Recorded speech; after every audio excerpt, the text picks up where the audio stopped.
So I still continuing tonight. Good night. Greeting from which part, wherever you guys are. Right, currently I'm still here at my work still grinding. Yeah. Thankfully it's the night shift, the graveyard shift, so I have some free time.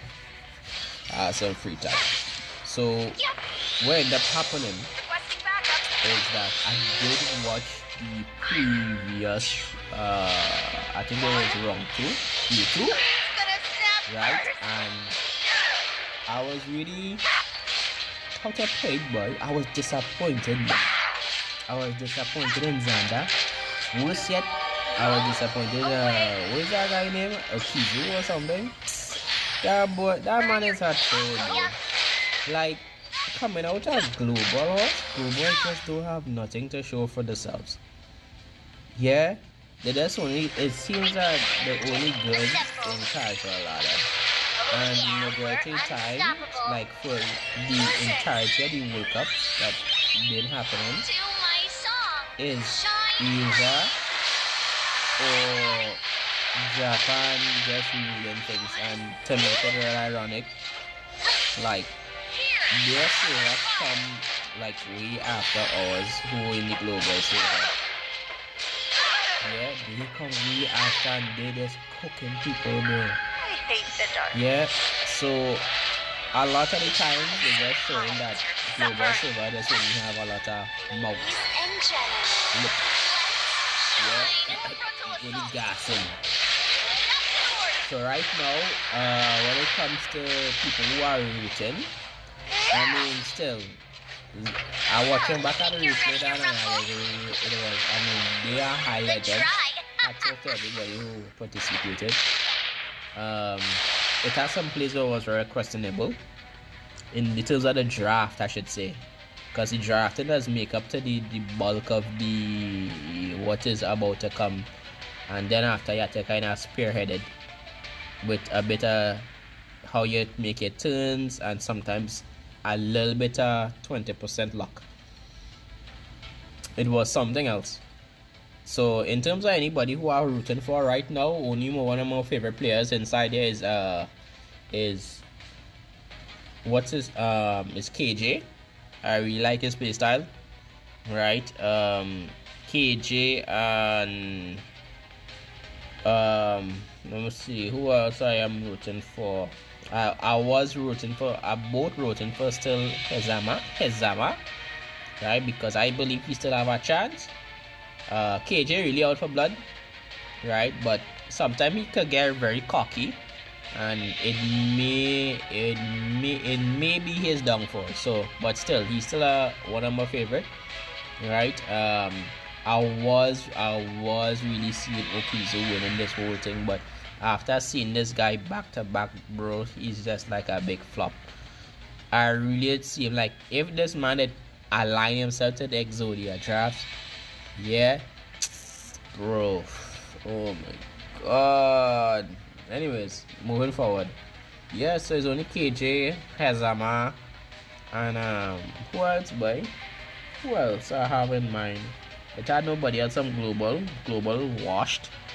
Not really. So when KJ finish, well, I might even look who else, because I don't know those individuals. I don't know. I see Nezuko, right? I kinda iffy.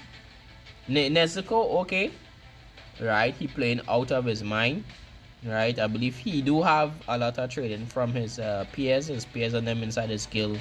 Like he have help from a lot of good people inside his skill. Yeah, so he playing quite well. He playing a lot of Exodia draft. He read boxing in people into uncomfortable situations now, boy. Right? Which is quite good. People love to play within the comfort zone, and once you take them out of that comfort zone is what is GG's. Yeah. I've been enjoying it. Also too, guys, I hope you watched the latest video on the road to rank. Right? Like I watched that replay many times, and I was saying, golly, that was, it was so crucial that Landy was in the back line. And since I had Jacko, right, you know, she has this secondary passive where the unit in the back line gains Chain Orion, which just gives some debuffs, unique debuffs for 2 turns. Like, it have a chance now. And that shit was like, not only did I stop Politics from going into stealth after Landy did a salvo, because you could stun, W chains or just get you a stun or unable to be buffed, right? I salvoed and I placed unable to be buffed onto Sea Phantom Politics. When I did that, I stopped her from going into stealth, which is huge, right? A unit that cycles, she does cycle so quickly, and you only have I think it's maybe 1 turn or 1 shot if she's on stealth to actually get rid of her, because she does cycle. Her moves which just push you back, and also too, she does make her teammates and them attack you with dual attacks, right, with the most highest attacker, right? So she always adding value as long as when she's on her turn and when she's in stealth, which is huge. And also too, she denies focus. It's focus or fighting spirit, 1 out of the 2. So getting her out the plate was detrimental. And to make that matters even more worse, they had the vampire girl, which just totally shut down Landy, and they have Genua Dread, right? That is like the odds of me winning there was point something, 0 point something, 0 point something. But because of my placements, the placement in which I place Landy, and also my selection and how I go about using that soul burn, how about taking out, well, make sure to take out the Senya, because if she was there in the field, I really had no chance of winning, right? I could have targeted the Genoa, I make it wrap up even faster, but I don't have no they didn't have Politics on the team at the moment, right? So yeah, good factors, and I want to be continuing to place highlight matches like that, because I'm still learning, right? I'm still learning the ways RTA. The climb is real. I believe we have a way we could hit. We may be able to hit Emperor. I'm not too sure. I may have to level up. I need to get like a Politics, right? And I really had to draft some more tanks. I don't have Last Rider Crow or A Tywin, because it's like, even though I ban like anytime on first turn, there's usually ban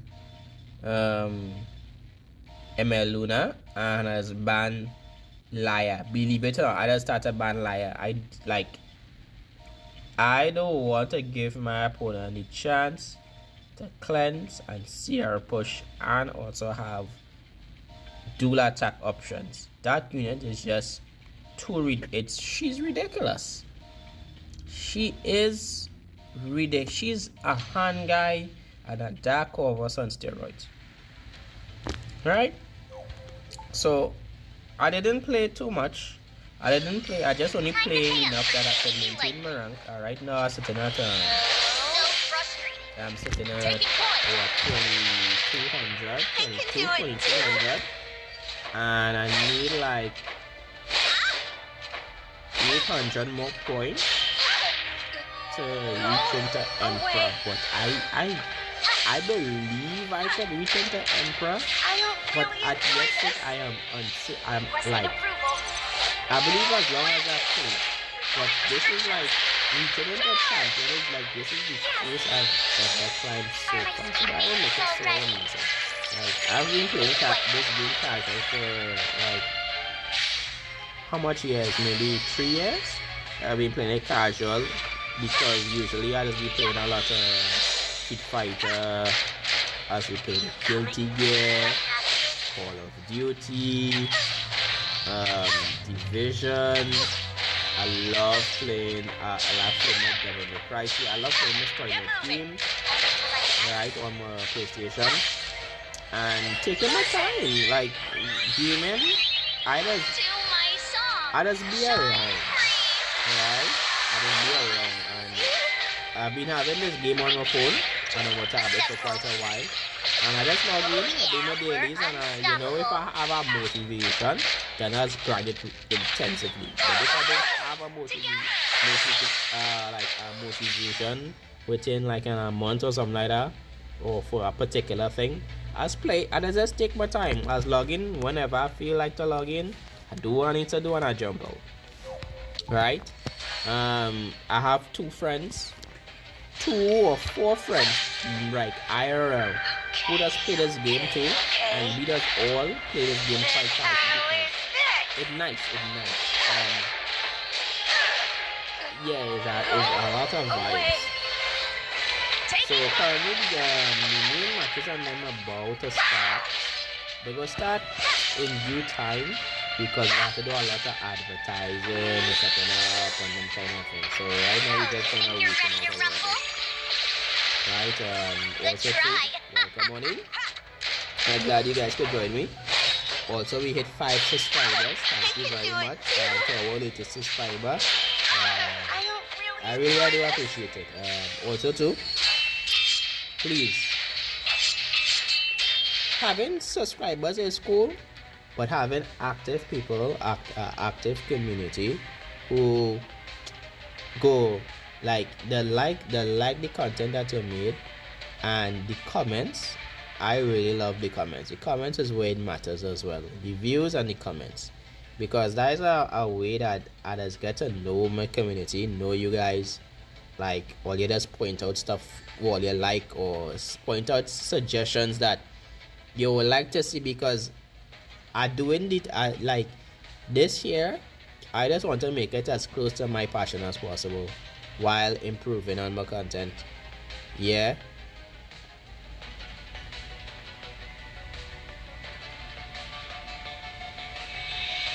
Okay, let me see, boy. Let me see. I need to put up something.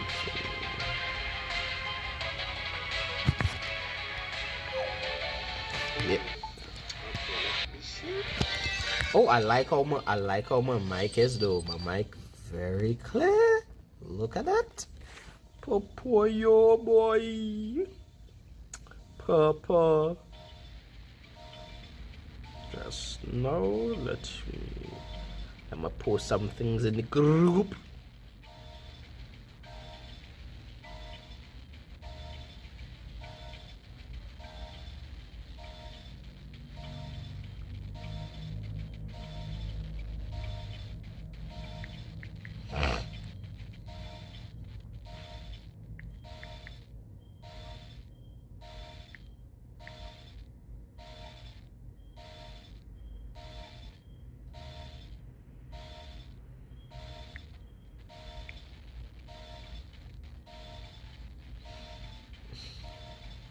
Time to post it on TikTok.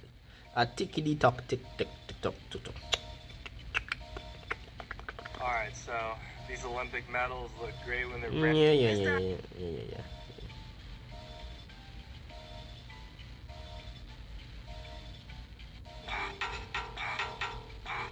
No.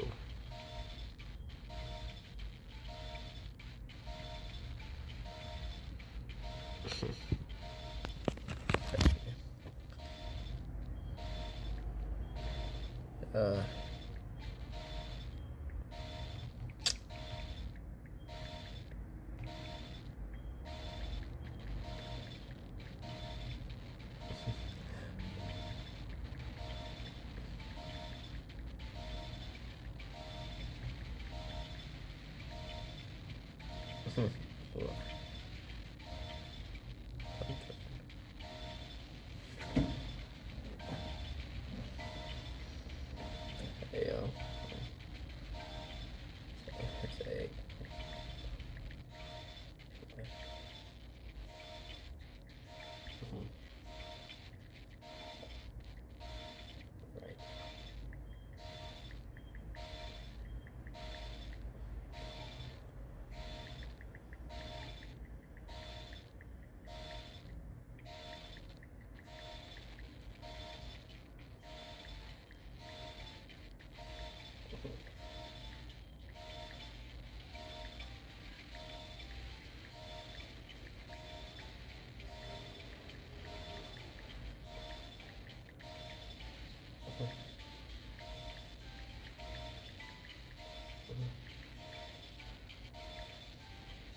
Something to draw transmutation circles.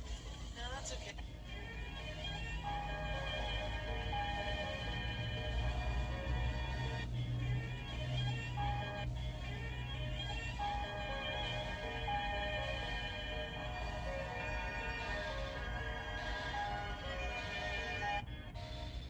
Oh my God, bro. Right, I post it there. I'm to post it by with my friends. You know. Hold on.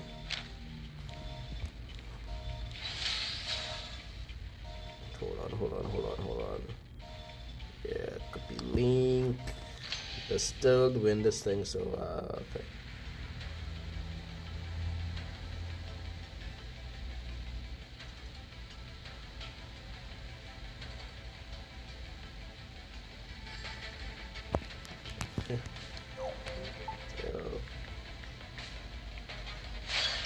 I have no more business with you. Yep. You didn't see this coming. You wanna see?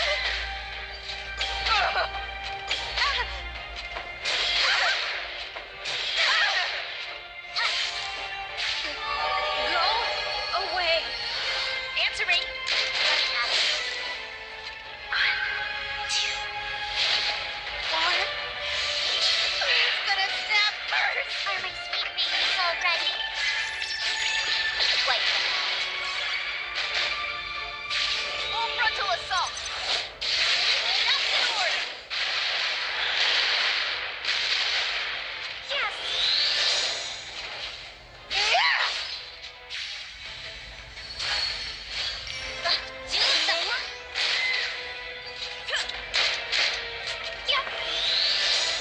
I can do it too.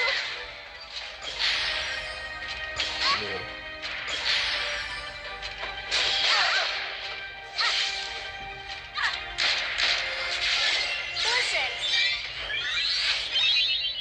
to my song. Ladies and gentlemen, let's shine.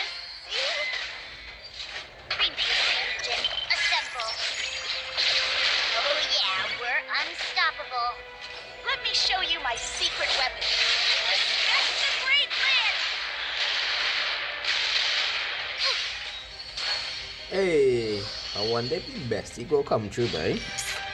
Yeah, no. Here. Over. Let's start. Let me see if this thing starts to pull up. Look at here. 쭉 살아서 흡혈 실세지의 위력을 여실히 보여준 매치였다고 생각이 됩니다. 뱅가드 시스템이 나오고 나서 우리가 평소에 보기 어려운 Right. So it's Okay, boy, hungry boy. Oh Lord, I should have guessed myself some more juice.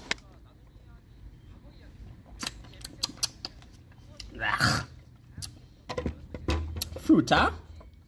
I find fruta quality going down, boy.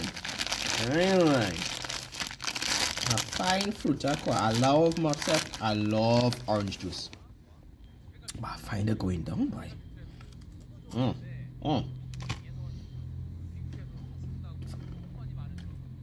I feeling mad, but I feeling to just go in the quick shop and get myself some juice and come back.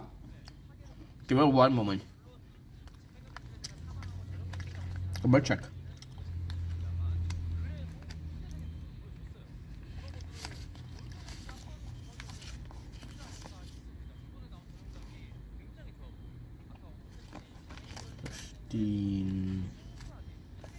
Nah, boy. Paid. Paid.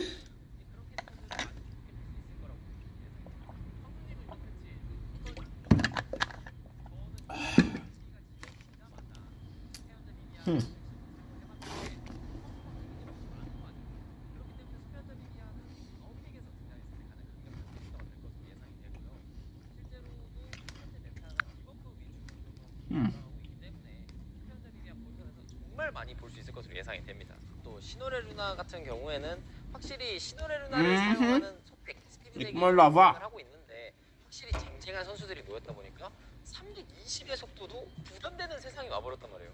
그렇기 때문에 이번 대회에서도 속택을 아쉽게 좀 보기 어렵지 않을까. 아, 본선에 올라가서도요? 맞습니다. 오히려 저는 본선에 올라가면은 루나 덕분에 조금 더 속도전을 볼 수 있을까라는 기대감이 있었거든요. 확실히 등장은 할 것 같은데 선수들이 그 느끼는 부담감을 과연 뛰어넘을 수 있지. 굉장히 고성능의 덱이긴 한데 그 턴을 이제 꼬였을 때 It's about difference between 덱이긴 하거든요.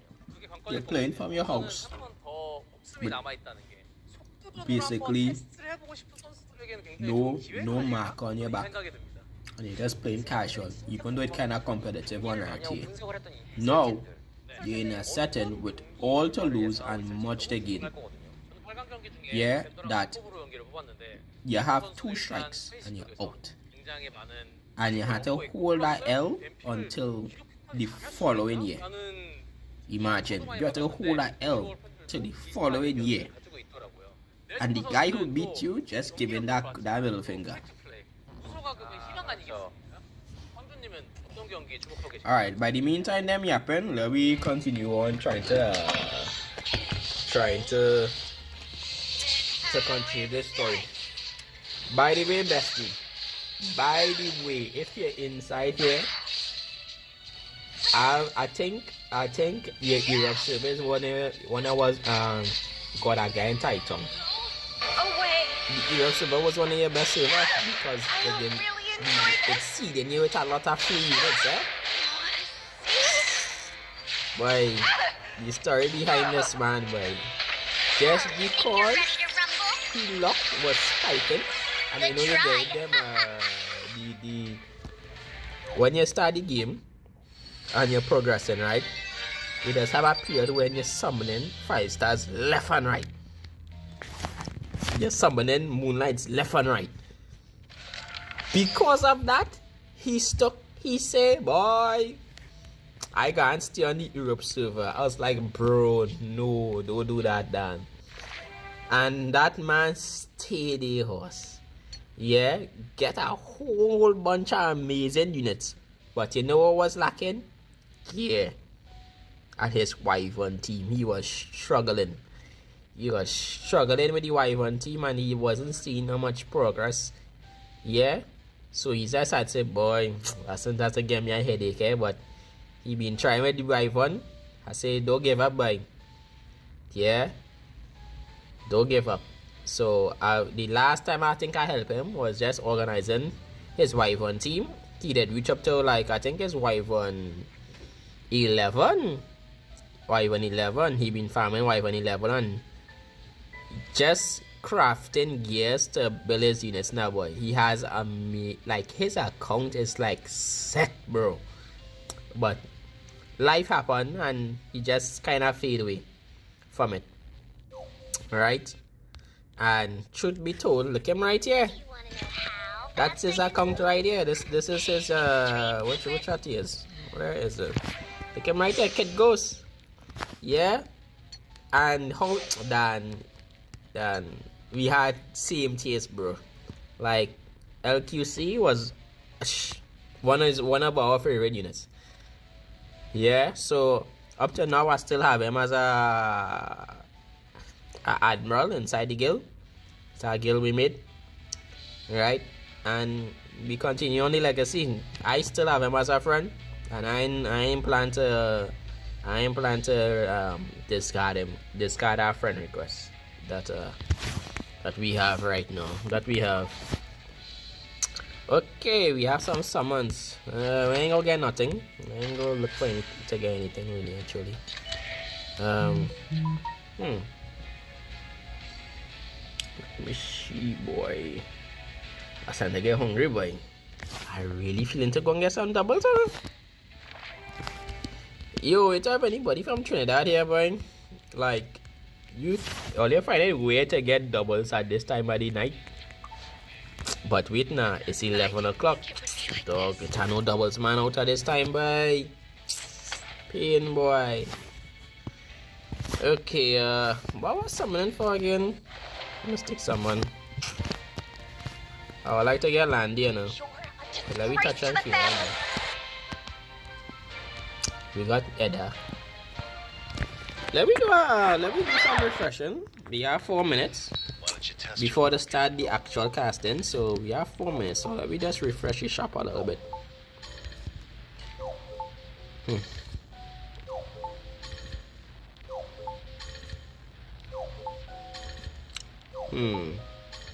Let me see. I'll be real fortunate to get some Mystic Medals here, boy. Currently, we still working on our Europe server account. Also, if here is a new player or a mid-game player, welcome onto the stream. My name is Kjamiee. I'm a Caribbean content creator who just loves posting up videos of his experiences. I also do a little tips, make little tips, and everything has just come from my passion, right?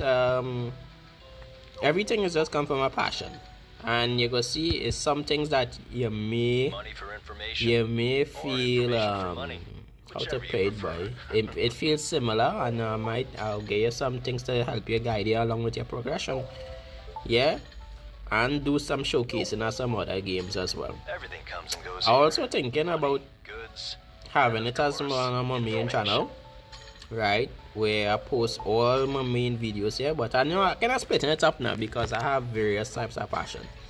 Right, so this is like my second YouTube channel to on it. And I want to stay true to myself always, and stay true to you guys as an individual. Yeah, so I won't get no kind of burnout. I see myself in the next 5 years as the channel becoming quite successful. Right, we have a active community. I see in that, boy. I just need to keep up. Just need to keep it up. Yeah, definitely will encounter some like-minded individuals who like the same similar thing that we're posting up now. Yeah. It seems that we might get no Mystic Medals, boy. We might have to buy from Hoochie. Is Hoochie up? Hoochie isn't up. Wherever. Hold on, let's see. When I summon him, there's only one unit I may want, and that is, I believe, Requiem Captain Landy. I would love to get little Queen Charlotte, boy. I would love to get her. Let me try to get her. You'll pay for your crime, Lee. Punishment. Oh, wait, Kinda niche. But you see how Blood Moon here exists? She gonna be so good to have.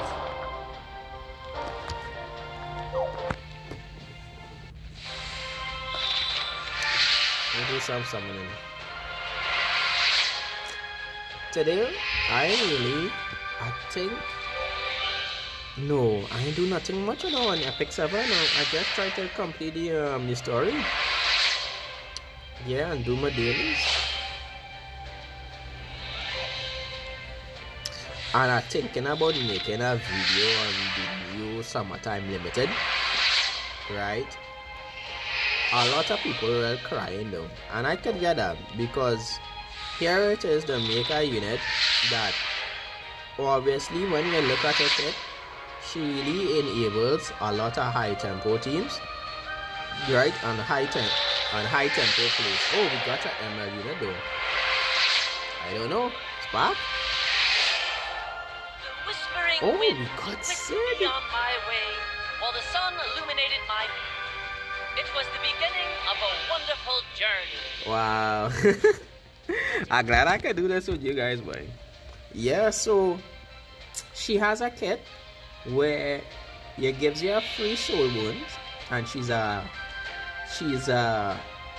healer, a soul weaver that could also cleanse and CR push the team. So she enables the team with high tempo, right? And the thing about it, great, right? I'll be defining, but she's limited.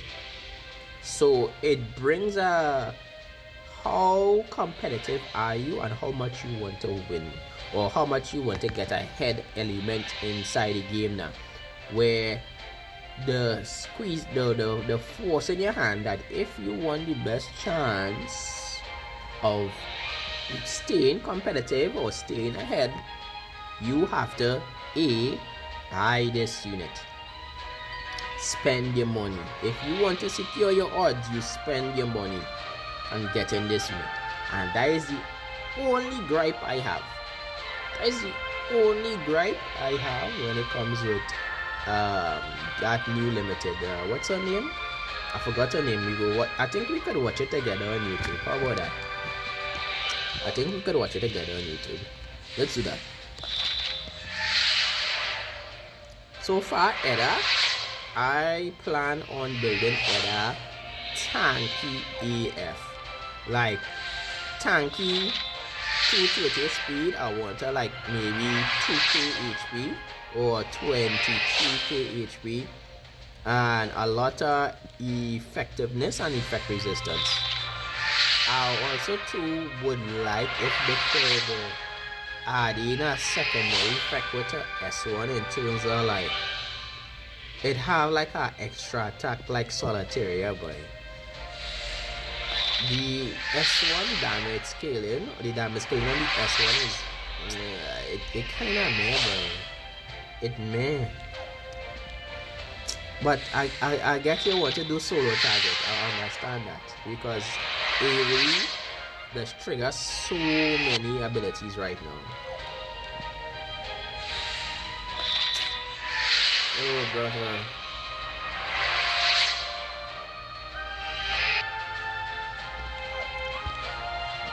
I think the main match is about to start right now. Main casting. We have 6. Let me do a little summon. Don't expect much. ML summons in this game, let me tell you, if there's a new player, right, ML summons is nothing too much to kind of frown upon, right, or hype up. You will get the majority of your units or the majority of 5 stars just from doing covenant summon. So the majority of times you do a moonlight summon, you will get like a 3-star. To the depths of your mind. Occasionally you'll get a 4-star, but that's really pushing it. 5 stars is non-existent in this banner, but just do it for those units. You see? This is a 3-star you're gonna get. Chances are very high to get a 3-star. Oh, we got this guy. Doesn't really matter. Once you've faced me, so let's now show you exactly what I spoke yourself. Alright, if you're also too, if you're in Europe server, this is our guild. It's open. If you're rank 25 or higher, please do come through. If you're seeking growth and both competitively and casually, come true.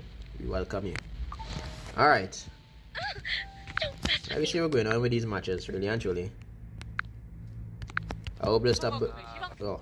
For instance, he is like he's used to this. He's natural at this entire thing, and he's an incredibly strong player. Who's it? Kjamiee. I don't know if Xander's going to be able to beat him, but at the same time, I do want to see Global get as far as they possibly can. But he is the final European hope as well. No matter what, one region is out. Yep. One Global, one Europe, one Asia, one Japan today.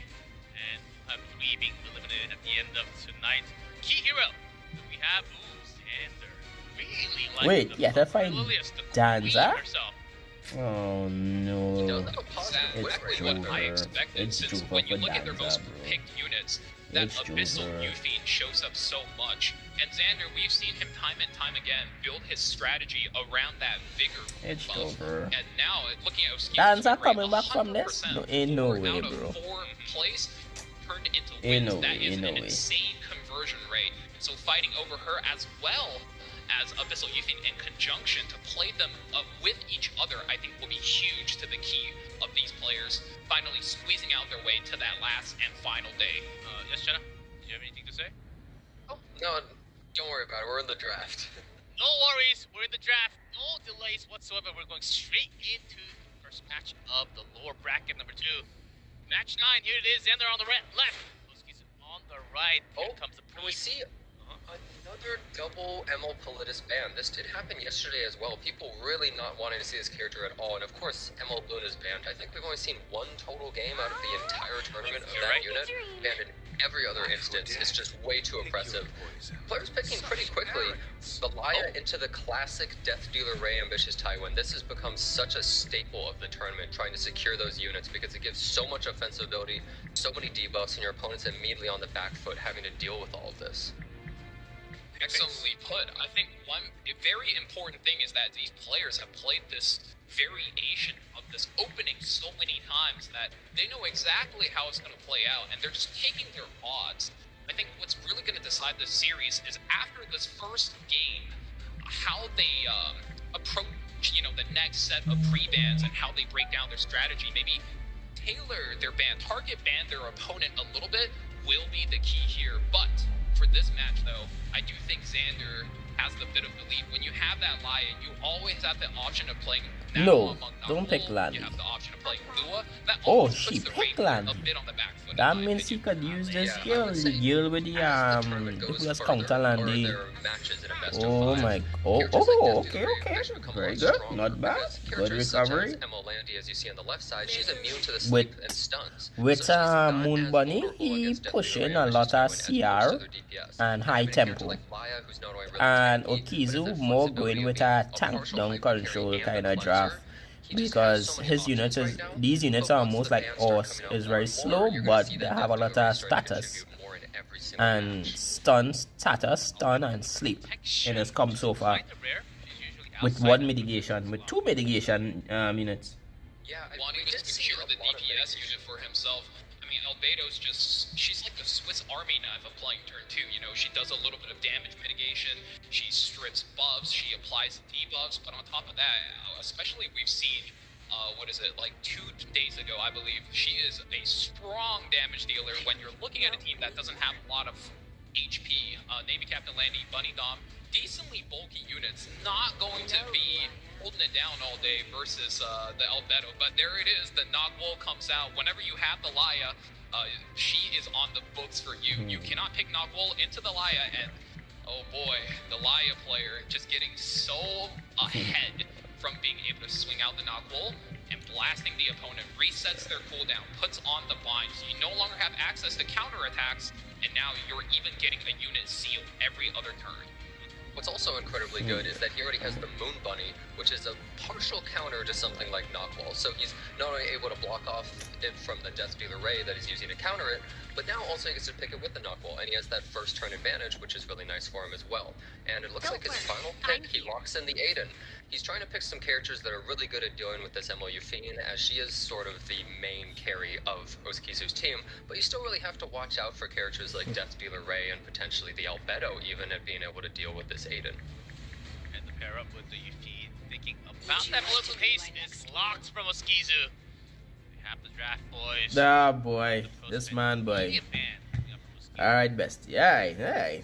Alright. Has to go, Hold up. just because of how much utility Hold she up. can I bring, and think especially he had when to you're ban playing the with a Laya Nakwa. composition. You you go had drop to your ban the entire Nakwa. rotation, you know.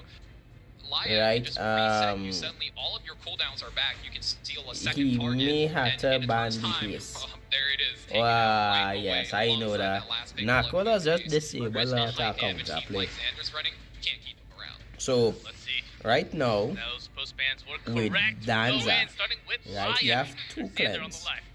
Right, his win condition is making sure to take out that albedo as well. Because that albedo is just doing so much mitigation. Wow! Man, that's a huge amount of Yeah. damage. This Moon Bunny, though, is able to mitigate a little bit of that. Barrier. Around the team. Alright, he got S2. He needs the S2, right? And then after she go S3 onto somebody and they will get defense break. Strict buffs and defense break. Who is she using it on right here? I tell you, Danza cooked, bro. Danza is And cooked. on that ML Landy. He needs to take out the... Oh, that's it. That's that GG. That GG already. Which is all the blessings you That need, is but a Ambition GG Conquer already. does go next, and the real danger here is that Oskizu, that abyssal Look at the amount of damage with this with that albedo did. Yeah, it's GG. The Venom. The fact that... Oh my goodness. The Venom stats, the damage, having to have Eden carry this jet is a big no-no. Okizu wins. This is Jover. Damage is stacking. But the land is gone. Okizu wins. Look, Danza, you're a flop. My goodness, not Danza, you're a flop. This Yuffie comes out swinging with a vengeance and says, no, do not try to touch me. Yeah, Danza. Takes game one. Yeah, Danza. Let me tell you. Global is washed.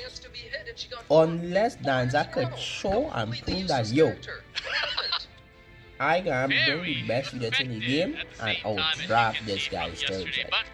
Oh, that's... Oh, draft the man. You bring in sick guy. Even against a tank, don't draft like that. You high? Are you high? Bring some kind of Tarkovas who can't get stunned. Yeah, or some kind of... Bro, come on, man. As we saw right Come there, on, the landing also man. just Not got like completely this. destroyed. Not She wasn't like really able to this. do anything in that match. So He is overall, global even though last hope, Xander got really unlucky, right? it might have And to just make it been more Oskizu's worse, match either but way. We won't know for sure. oh They god, could lead Danza, into a come on, dive, but come on. pretty sure she's Yeah, not right being now paid you're off. trolling. I'm not sure. Oh You're no. trolling. I mean, when you have a draft like that, you take a You winning had to be draft, right? trolling. You have the Aiden, you have the Landy, and all you need is for Yuffie to take one turn and suddenly, you know, your counterattacks go through, your Elbrus is supposed to go off, and we've seen time and time again how much of a win condition Landy is when she does get that pop-off moment, how crazy she can go and absolutely run over a team, but last match, it just was not in the stars for Xander. Oh, specimen says, man. Don't even try it. Don't even try it against me and Are we Landy. going to see the same draft right here? ML Landy is banned, but Xander, he's going for the MOE Fiend himself. He's saying, I saw what you did last match, I'm going to do that this time. It's my turn. Love it. Back and And forth. he locks the mitigation this time as well. And we're Okay. seeing the same draft out of Oskizu, but Okay. he takes the knockball this time. That is pretty different. He using the This is where the draft gets a same little bit comp dangerous. against you, Oskizu bro. is taking a risk with the knockball He where go and spit you're in kind your of face. telegraphing, hey, I'm going to ban your Laya, but if Xander has something like a Lua in the pocket, for example, that's where a character like that comes out, and she being fast with the knockball can actually run her my over brain with- cells. Ooh, that's another spicy one. Aramintha My brain cells. is Xander's intention to You need race a her cleanser, against bro. that knockball, but when that knockball is Or here, you need you a either next gotta ban damage her dealer. or stop her Pick from one. playing the video game, and no Oh, better way to okay, stop somebody okay. than to stun them. Okay. Yeah, Araminta has become a lot more popular as being just a really speedy opener that's able to stun the opponent's team. And since she lands a bunch of debuffs with her skill 2 before the stun, she's also able to make it so ambitious. Oh god, Danza. Oh my god, Danza. Danza, you're hurting my eyes. You're hurting my brains. He's trying to be the debuff. You just hurted me with that draft. So he wants to solo DPS. Semi-solo because if the ban Araminta, he still have both Laya and he still have Yufine. If the ban the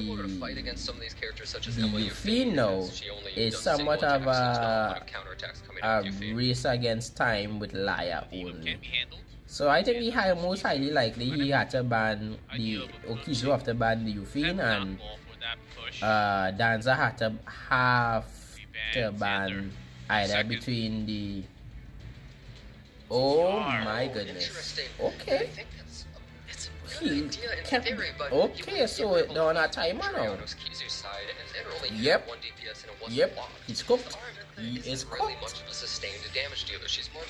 I think this is it for Danza. Because what? Gone. With Araminta start here. It's that fast? But it's fragile though. His options right now. Do you go for the S3? And no, instead we're opting for the S2. Okay. Activates the ambitious Tywin. But instead, we're not landing enough of that debuff to cycle back Araminta to get her another turn. And now we're looking at her climb very slowly, and this is going to be a Lia's stall game for Xander. Araminta's going to be playing a supportive role here. We're expecting to see her drop a lot of stuns, put herself on cooldown, and when it is time, Lia is going to be the one to knock out all of first thing of progress, he has to take out Okizu, has to take out the Araminta. Okizu's Knockwall had immunity, and I believe kill the Araminta, and then after you work on focusing down the what's her face, the Lia, because she's like a taking time one. She is the premier cleanser right here.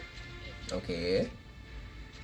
Can't go for the cleanse. Most players usually built, north of 270 effect resistance, and just going for that potential. S2. And then you're gonna S3 into the Lia. Yes. Yes, sir. This defense rate is going to be very huge. Oh, he's holding it. Okay. You need to take out the rat, bro. Oh my god, and to take out the rat. So, what's going on? Let me tell you what, the rat is the little cute girl in the background. She has an ability where once you see those 3 stacks at the bottom of her life bar reach the max, when she targets somebody, she does do damage. The more tankier they are, she does just take them out of the field. And it looks like Okizu is targeting the Lia first because she's like a ticking time bomb, and getting her out early is like one of the best case scenarios that he can do. Ooh, very nice. Very nice, very nice. His win condition is slowly slipping away from him. And of course, Lia S2, we're going to tempo it up, shifting our car up here. I didn't think he should do that, but okay. He just stalled for more time. That is what Xander needs. Buy himself enough time. Get that Lia's cooldown. Okay. Okay. Yeah, he's stalling for more time. He needs to take out. Okay. He needs to take out that rat. That was huge.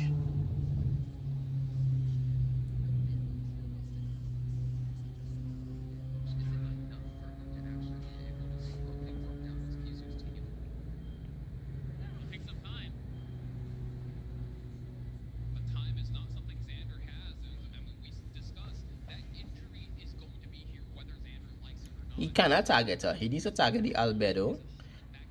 Because if he target the A Tywin, he will cleanse. Oh, huge. Big, huge. He go target the liar. Big, huge. She's dead? Oh, that's huge. Hold on. Oh my god, you still target this guy, bro. Are you high? Wait, hold on. She has a history. Target a Tywin, and he survives as usual because the albedo.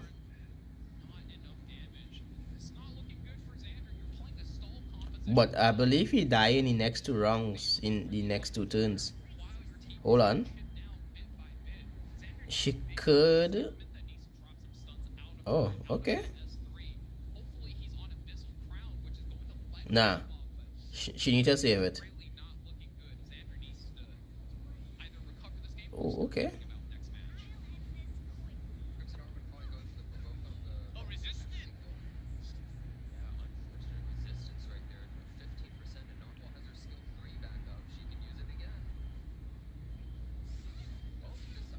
That counter attack was huge. That counter attack is huge.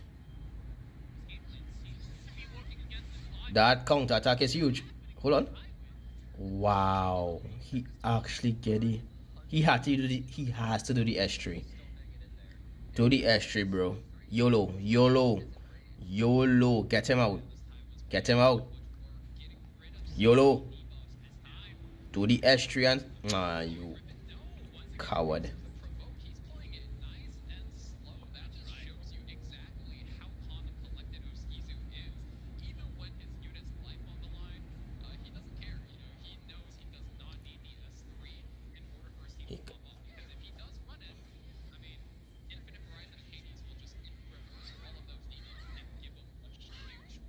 Okay.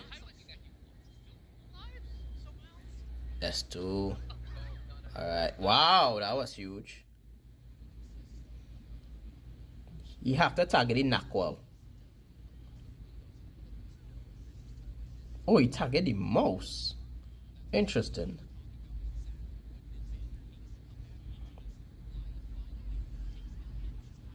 Very nice. Control her. Very nice. Frenzy stage 4. Wow.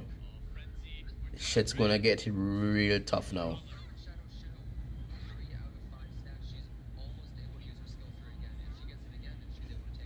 One more lash and she's died. Like, the mouse is his win con right now.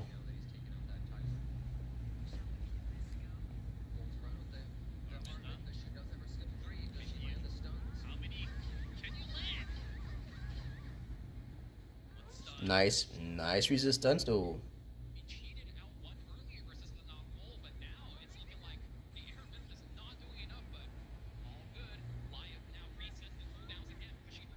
Does she has back a S3? No, 2 more turns though. He needs to provoke. Resistance, boy. Oh no. Oh no. Oh, very nice. Cycling. Oh no, she's dead. She's dead. She's dead.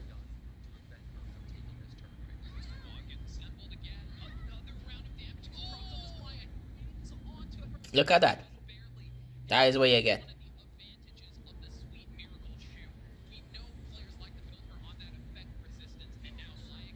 That is what you get. Winner, chicken dinner done. Winner, chicken dinner. That is a day. Dancer out. Like a big fraud. Big fraud. Look at you. Look at you. You're so worried about the Tywin. Take out the rat. Your harder was to take out Chunks. Because she's gonna cycle and she's gonna mow down your whole team. Yeah, Danza. Give up. Big. Right, Albedo gonna do Albedo things. Kill off somebody.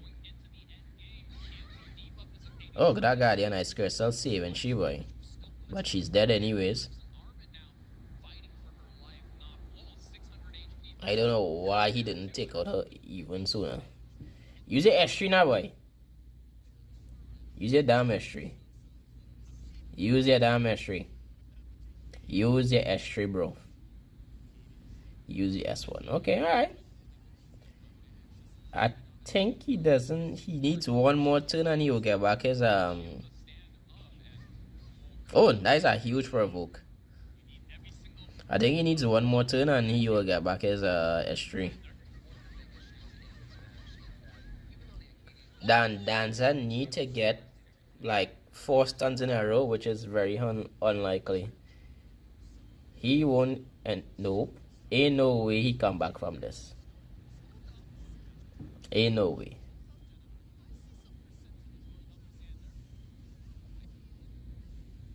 I know that. I knew it.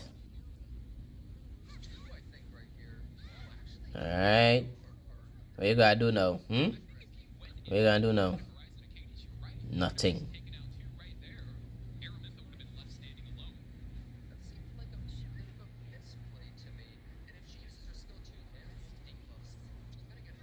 Resistance.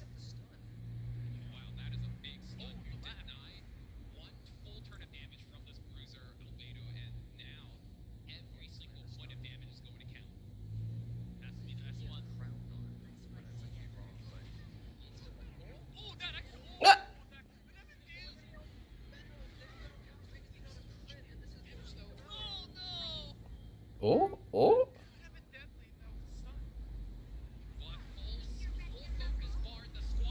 Free! You're free! Danza, you're free. Bye. What I tell you? What I tell you guys? Free. Free.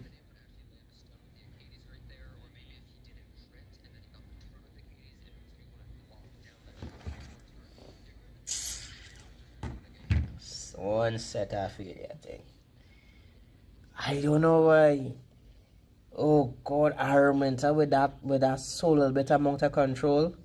What were you trying to accomplish, boy? Were you actually trying? You feel it, boy? Get out of here with that stupidness, eh? But Araminta. God, boy, why them just be so disappointing, boy?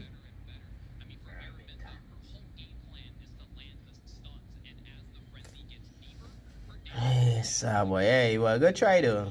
I ain't really dig the Araminta pick, boy. I ain't really dig the Araminta pick. And see how you went Tang down. He have the Deadly Larry. Yeah. Boy, run the chokes. That if he run chokes there in that fourth selection, that'd be huge. Chokes or either this skill liar, not like leafy. You run a little leafy inside that section now, boy. People on a timer, the man tanking down on you, bro. The man tanking down and your ban Landy. Liar, bro. Come on, Xander. Come on. Stop trolling, Dan. Stop trolling. Stop going niche. He still have things like Liar. They still have Blood Moon Haze. They still have Bright Senior. Oh. Liar gone. Good. The best you did here is Chokes. Chokes, Blood Moon Haze.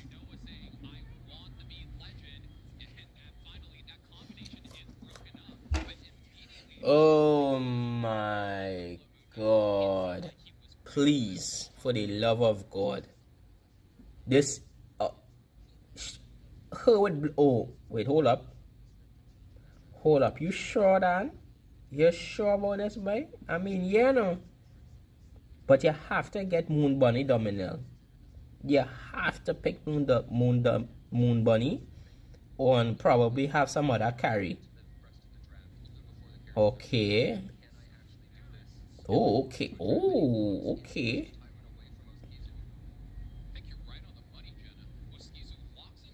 He's still going. If he bans, oh my god. Just look at that painful already, you know. You know we could run? He could run a para.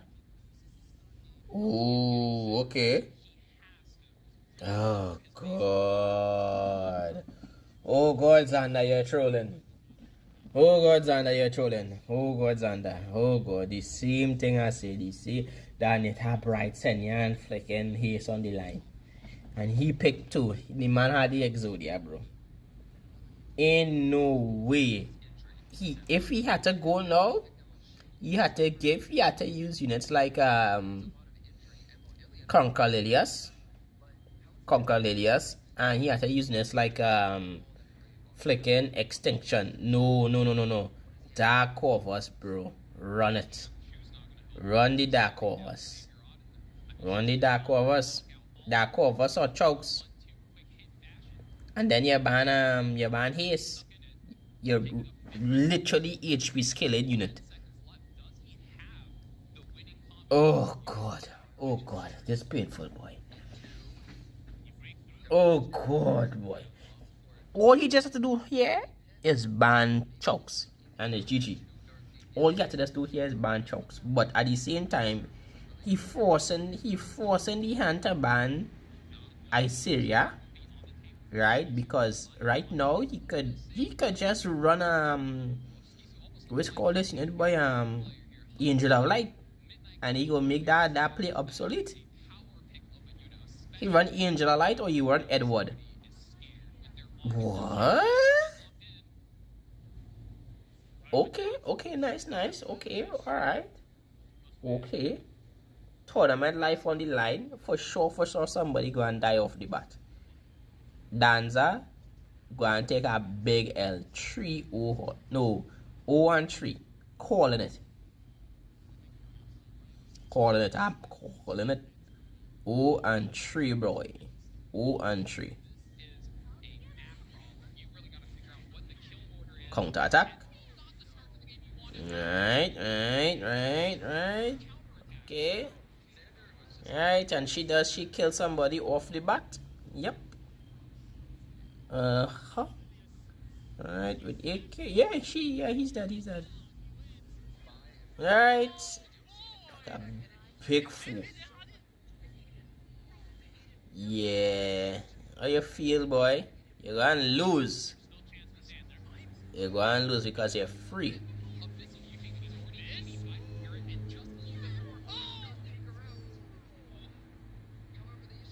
Alright. And then MLH is gonna kill off somebody, and then it's Jova right here. I think he had to kill off the liar. Oh, he chose Celestine? What? Danza. Dizan. He name right forever now gonna be Disaster Horse. I can't call he Disaster. Sorry to say. Hard luck. Bye, GG. You gotta get Zodia draft. Bastian, I hope. Okay, alright, bye. Okay, bye. This match happened so quick. Once at a failure draft. You get 3 horse. You have close to half a million dollars. This is how you go, dog. In pot price. Okay, so alright, they're showing hope. Because I did have Okizu as one of the guys and them who go win this whole thing. That was piss poor from Disaster, boy.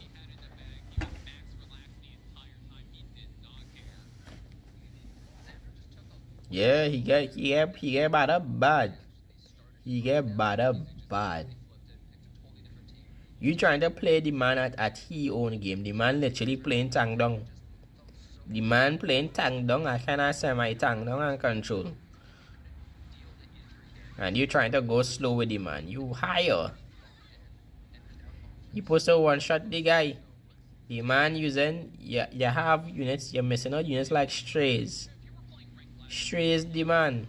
Don't afraid to just hit him at one shot. Yeah, strays, leafy, send him home. Right?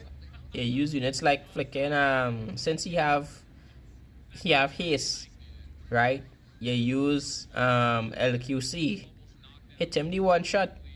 Set up, hit him the one shot. And you use this thing in the band protection. Yeah, unit that orders enable the team for the one shot like let me say challenger, not challenger dominel, moon bunny dominel. Yeah. Sea Lily, yes, but most likely moon bunny dominel, and you just run through, bro. Plain coward. I ain't look for that boy disaster, boy. I ain't look for you. I ain't look for it.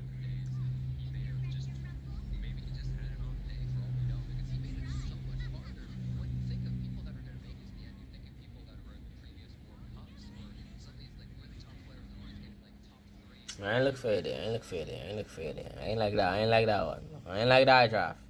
And you let the gala through us. You let the man have both Dragon Bright and flicking Haze in the same comp.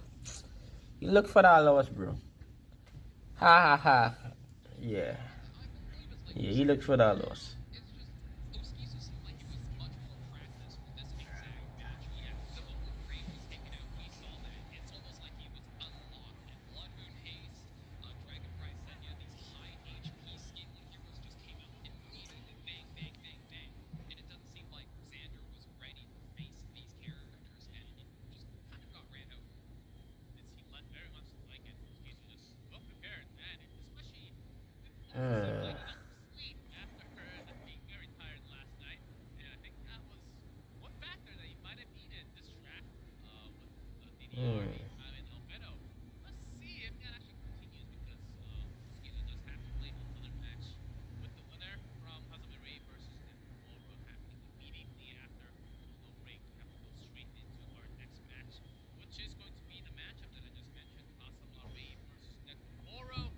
Okay.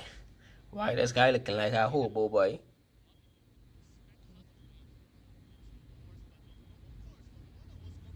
Good not I Val. Hey. And Valky on too. Valky looking clean, boy.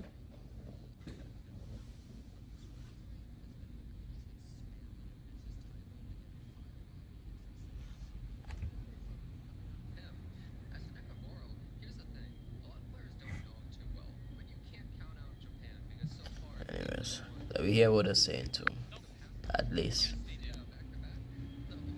Anyone from Japan, you never know. They might just be a dark horse. Azumare, though, I think he's been rank 1 in RTA multiple seasons, like, in a row, like 3 seasons or something like that, and so he's...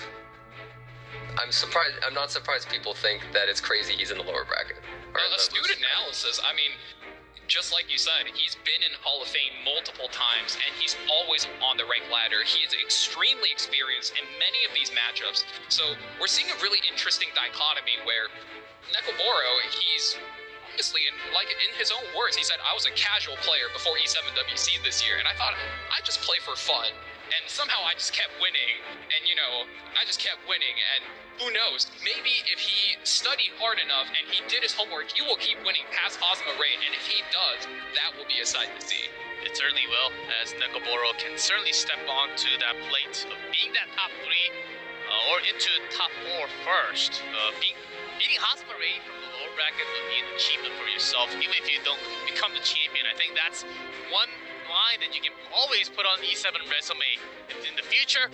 That's the tournament, that's the matchup that we've been talking about so far. Azumare, Asia, Japan, just comes down to this again. The loser will be eliminated. Here's Azumare, and Jenna, you talked a little bit about that. Farabi, he seems to be the player that loves Farabi so much.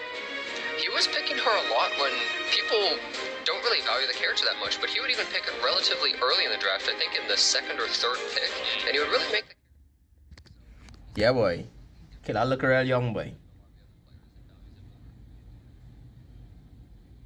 That guy look real young.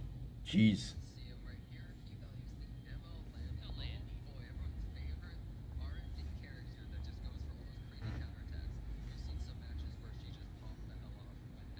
Most spray ban. Okay. Yo, something with Japanese, I can't really figure out the age, you know. Maybe it's how they eat. How does the lifestyle? The lifestyle is quite healthy eating. Minimize on the junk food.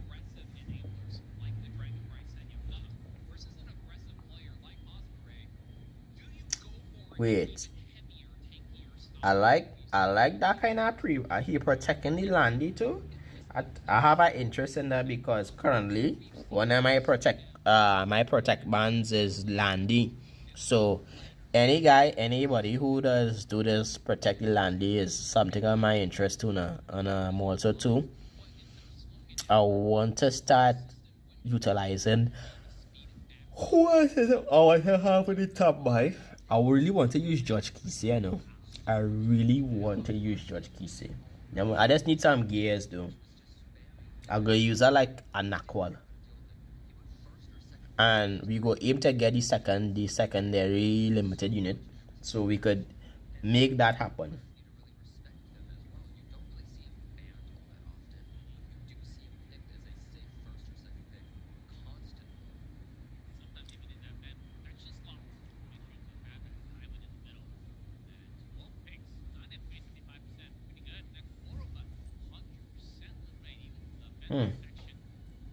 Okay. Alright, let me see how the judge draft now.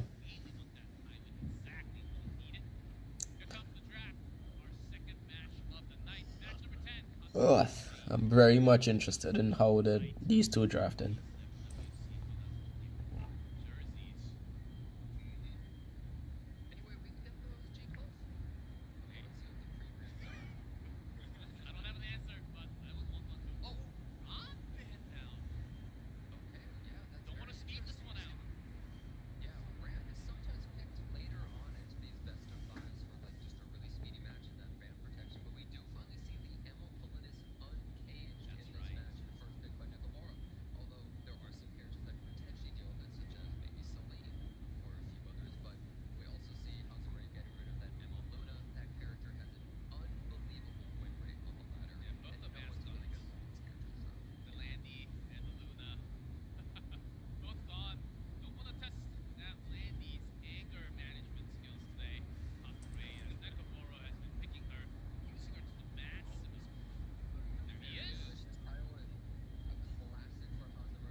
Hey, off the bat, I have an account that has both. I think I'm very much interested in how these two could draft.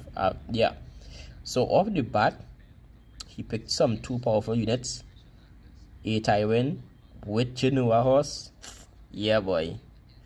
I want to see how they counteract in this because I just use this this comp as well too. I don't have Dragon Bright Senior though. Or some other keyness, but I do definitely use these two a lot. So let me see. Oh, you go use Para. And then who? Para and then who? AOL? Thoughts? Oh, that dealer Ray, that's huge. That's huge. I really think that for last pick, he slams chokes. Slammer chokes. Usually what did I pick here? Did I pick this unit what's her face? Moon Bunny. Did I slam Moon Bunny, the Dragon King Sharoon, and did I slam one like a big damage dealer. They can slam one more damage here. They slam a utility. Oh, okay. And the slam had damage dealer. Yeah, that was huge. Whoa. That is huge. Yes. I 100% agree with that aspect. Neko had to decide on whether if to get control or get resetted and control.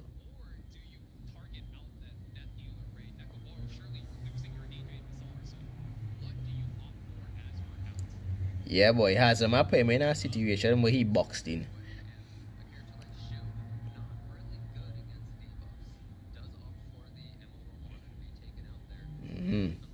Yeah. Yeah, boy.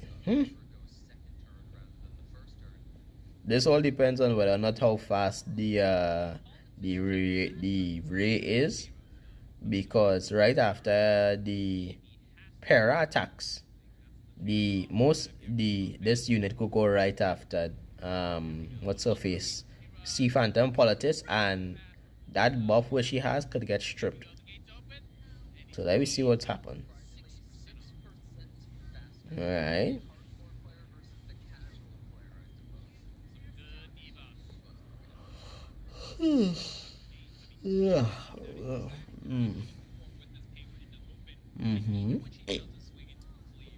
She does her S3. No, she doesn't do her S3. She have to do S1. She is forced to do S1. The reason being, her teammates. What?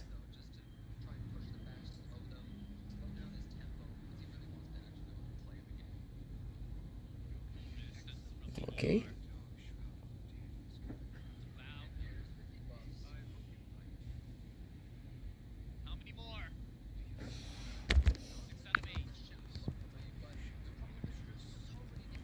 Buffalo, you can't get any buffs on your team. You're starting to take injury damage, and against for Shu and Senya, that's a huge deal. Ambitious Taiwan.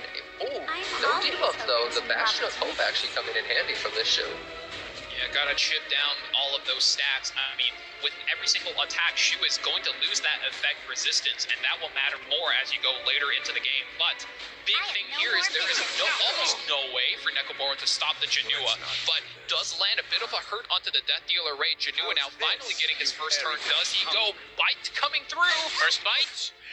Immediately taking out that Shu. 20,000 damage, just taking him out. He goes invisible. His next hit's going to do even more damage. Oh, that detonate half HP on the Senya. Hera does have a soul burn. She could go for a stun as well. Don't even need the soul burn. Yeah, it doesn't even need it. Doesn't even care. Awesome Ray looking real good in game one. Going for another.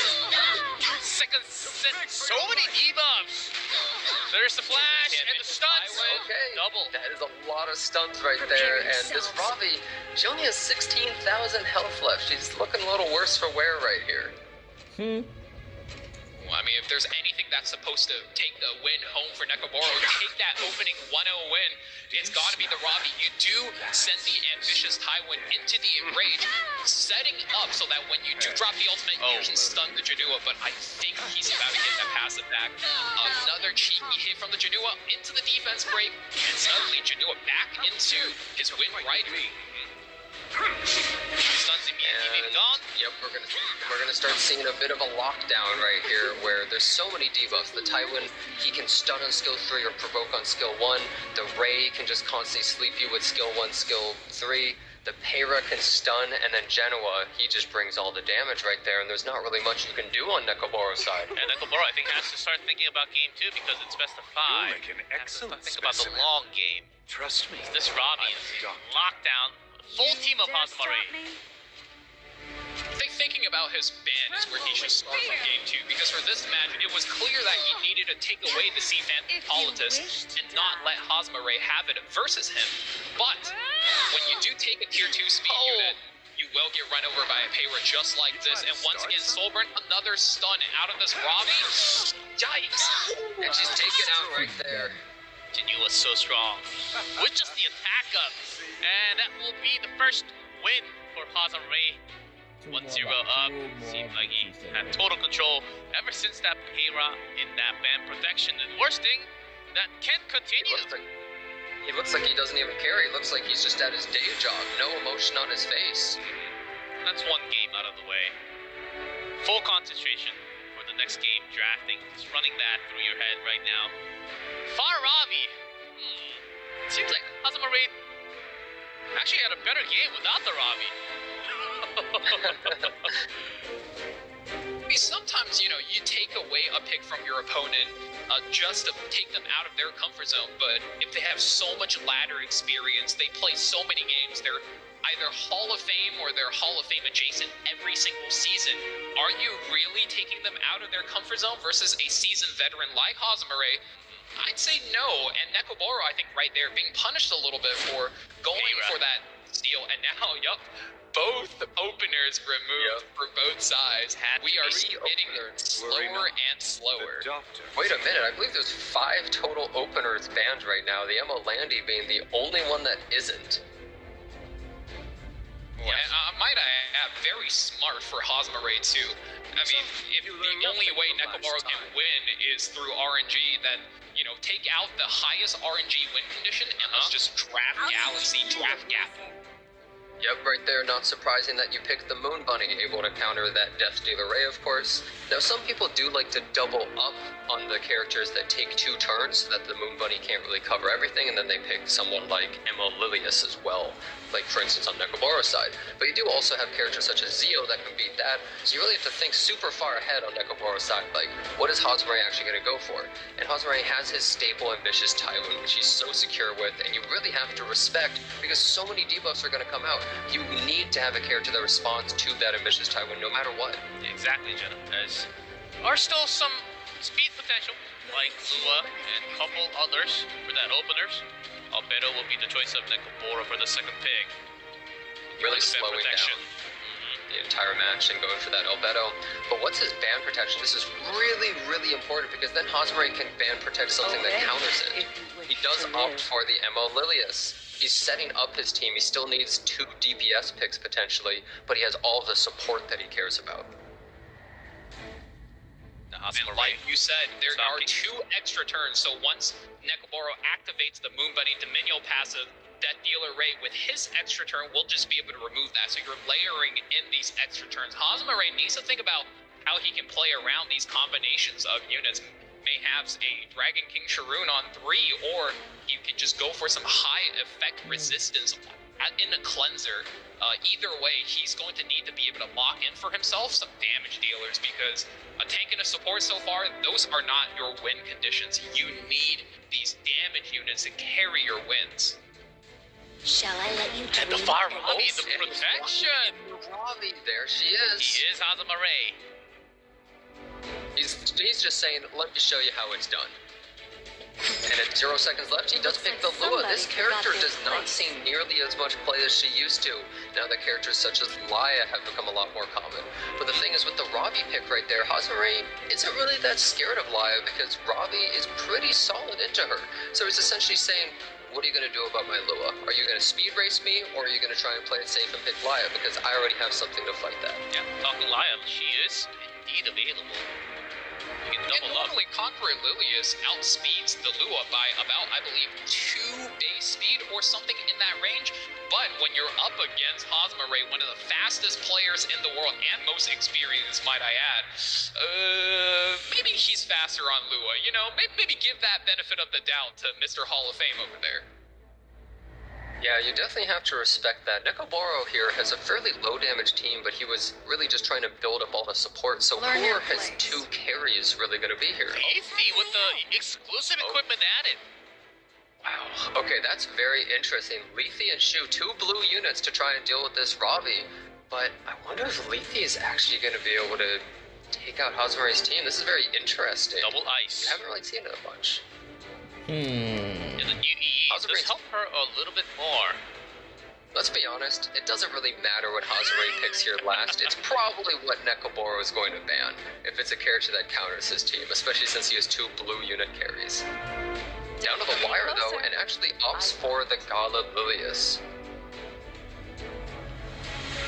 Looking ban picking her now. up will give him the room to, if you ban the Albedo, you can one-shot that Lethe right out the gate and have a strong DPS remaining. But like she said, when you have good players playing versus each other, that last pick is more of a formality than anything. You're more so looking just to draw the ban away so you get to play with your top 4 units.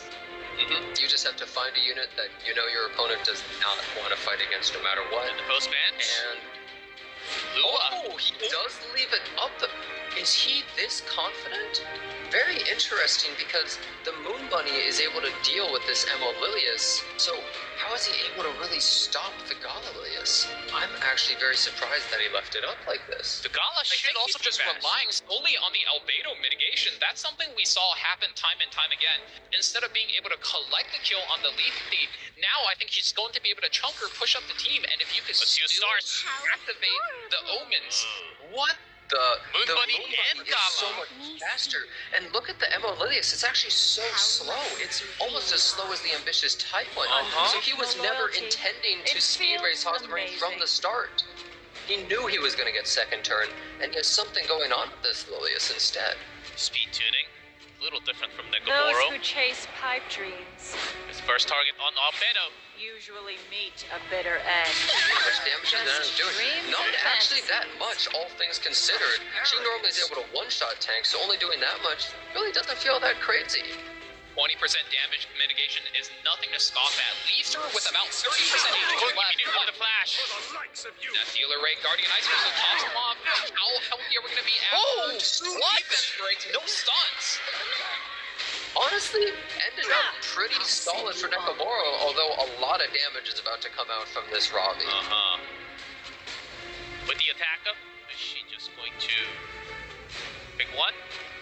I think you take your best swing into Conqueror Lilius here and you pray for the best. Or because- Liti?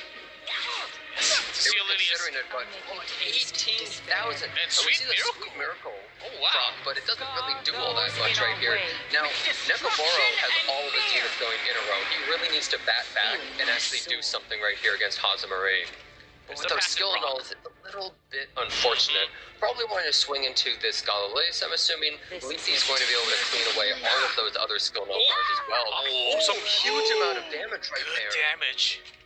Albedo. Unfortunate With the part. damage limit removed, no risk swinging into that, and now, oh man, Hosmari is in for it because a lot of extra turns will be coming through, and now the pain will be put down on it. Lethe finally gets her turn. Do you opt for the immediate soul burn? That might just be his play, dropping in as much tempo as possible, get all of your values out. Get out of my Three sight. soul burn. Here's freeze over. Yep. Clear away those skill null bars, take out that Lilius, take a counterattack, but it did almost nothing because it missed. So what's so good right here is Moon Bunny, she's able to deal with one character that takes 2 turns in a row. But he has 3 characters that do that, so she's just on cooldown. She's a completely useless character right now. She's dead weight. With all those Nekoboro. demons coming out, Life or death. landing a lot right there. Not able to get on that Moon Bunny. Perhaps she has a lot of effect resistance, but I wonder if she's actually able to stop anything that's about to happen. Can she land asleep? The fact that he only Soul landed 1 Venom is a huge saving grace, stopping the Lethe dead in her tracks, buying this Ravi one more turn. Nekoboro now just needs to tempo up and play the Ray stall, his win condition. I think the fact that he speed tuned everything to be so slow, letting Hosmari play that speed game, he knows he's slow and he conceded that advantage completely. Masterful drafting. Oh, Lord, I'll take I'm a your little life. bit surprised that he was okay with waking up the Ravi with that Taiwan passive. He did a lot of damage, but going for the There it is. Connor And the pushback. barely outsped her on that turn bar, so that was a little bit risky that he actually went for it, but... Oh, never mind, sorry, I looked at it wrong. Yeah, I Nekoboro apologize, had the but full ambitious trust. Taiwan taking the turn right here. Who is he going to provoke, though? Who does he want to stop right here? Leafy very likely? There's Bravo. That goes to Leafy. You'll make him It's so close to dead, though. If Leafy, when Leafy moves, Great and she thinking about, targets do I just go for the Ravi, sleep on the Ravi? it's There's just- the sleep. Does opt for it. She loses another turn. Dominio maybe just going to skill 1 the Emma of Lilius, try and sleep her, or proc that Sweet Miracle again, or maybe the Albedo even. Resistance. Not much done there. Pretty big resistance. You want those dual attacks just because the Lethe is controlled. Getting every single dual attack you can matters. That late hit. He's taken out 11,000 damage done by that Albedo. She's actually been doing work. She tanked the GG! It's called Nekomoro. Swings it back 1-1 tied. Kjamiee is a no-nonsense kind of guy. He just decided, it's over. There's nothing I can really do, so I'm just gonna go out gracefully. Let's just go into the next match. I don't need any more time to think. I'm ready. The Lethe actually turned out to be a pretty big threat, and I think her only match of the entire tournament. I believe so. For the extra exclusive equipment, she was available but never been to be seen. I think this was the first use of the tournament, if not off camera. So. And 29,000 damage dealt by this Albedo, even though she's basically a tank in the form of a DPS, still able to run more damage than any other character in the entire match. And once again, gentlemen, I just want to put the highlight down on that slow conqueror Lilius. She is such a strong character. I mean, played for so many years where she's played as a speed racing character, and now Nekomoro showcasing that even if you don't race with her in the correct setup, she will do so much work, take out that bunny Dominion for you. And now, going into match number 3, does Kjamiee have an answer for Nekomoro's speed tuning? Because that sure is a solid round. That's as good of an answer as any. Being taken out. Are we going to see an ambitious Tywin first pick come from Kjamiee, or is he possibly going to opt for something different? Oh, there it is. Every single match, Kjamiee goes with that first pick ambitious Tywin. I wonder if a strategy against him might just be pre-ban ambitious Tywin, because maybe he doesn't really know what to do without it since he picks it every game. But we do see Nekomoro respond with the incredibly strong Death Dealer Ray. But he has to think ahead. What is his next pick? I'll teach you. Moon Bunny Steel? Or Nekomoro goes to the Moon Bunny. This makes it so that his Death Dealer Ray is even stronger because he's picking the counter pick with him. However, how useful is this Moon Bunny really going to be overall in the match? Is she actually going to be dead weight? Be forcing those extra turn heroes from Kjamiee. Good question, Jenna. Now, I think there are 2 hidden risks to picking something like this Moon Bunny. Number 1, if Kjamiee just opts to play slow and steady and now he's the tank down player, I think Nekomoro's out an entire character who's able to influence the match, as if you are not taking extra turns, Moon Bunny actually doesn't see a whole lot of value. Number 2, Moon Bunny also isn't very fast, nor is she very tanky, nor does she have very high effect resistance in a regular build. So if you drag this out to the end of the match, Kjamiee sets up his damage and his win conditions. Faith, we're cleaving! Wow. Like I said, Kjamiee can just pick any amount of speed units like a Faithless or like a Fairy Tail Tenebria, and suddenly, Nekomoro, do you have fast units left to be able to challenge Kjamii's first turn supremacy? Alright, be honest with me, Valkyrie. So what you're saying is that Moon Bunny is completely worthless. No way! I mean, very likely, to be honest. She's very cute. That's all we need. Yeah, she's the team mascot. However, it looks as though into Kjamii's team, not really going to do a whole lot, because Celine is so terrifying for Nekomoro's team, and he does pick the Senya. He needs to try and get some tankiness, and the Rimuru pick, that's really interesting.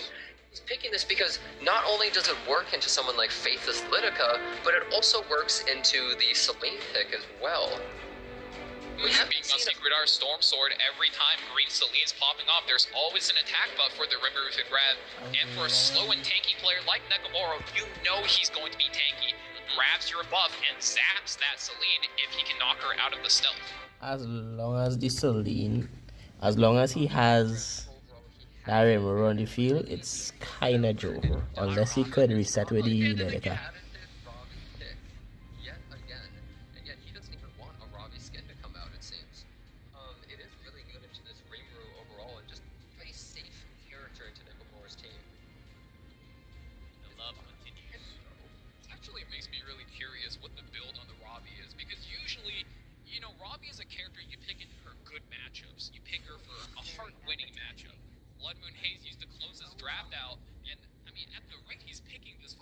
You'd have to assume he's on like a 500 gear score build, otherwise he wouldn't be flexing the way he is with her as he has been doing throughout the entire ESWC.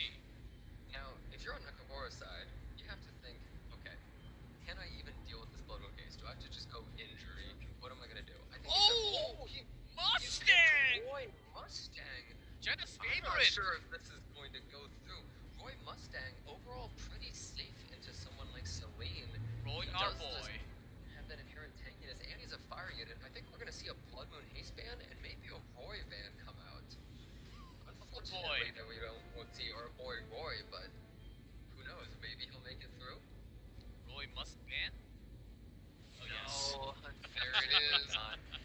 It's the smartest ban, so you have to respect that. But still, come on, Hazare, put on a show. Let's see the Roy. We want a lot of money on the line, guys. Come on, a lot of money on the line. It's 1-1 tie.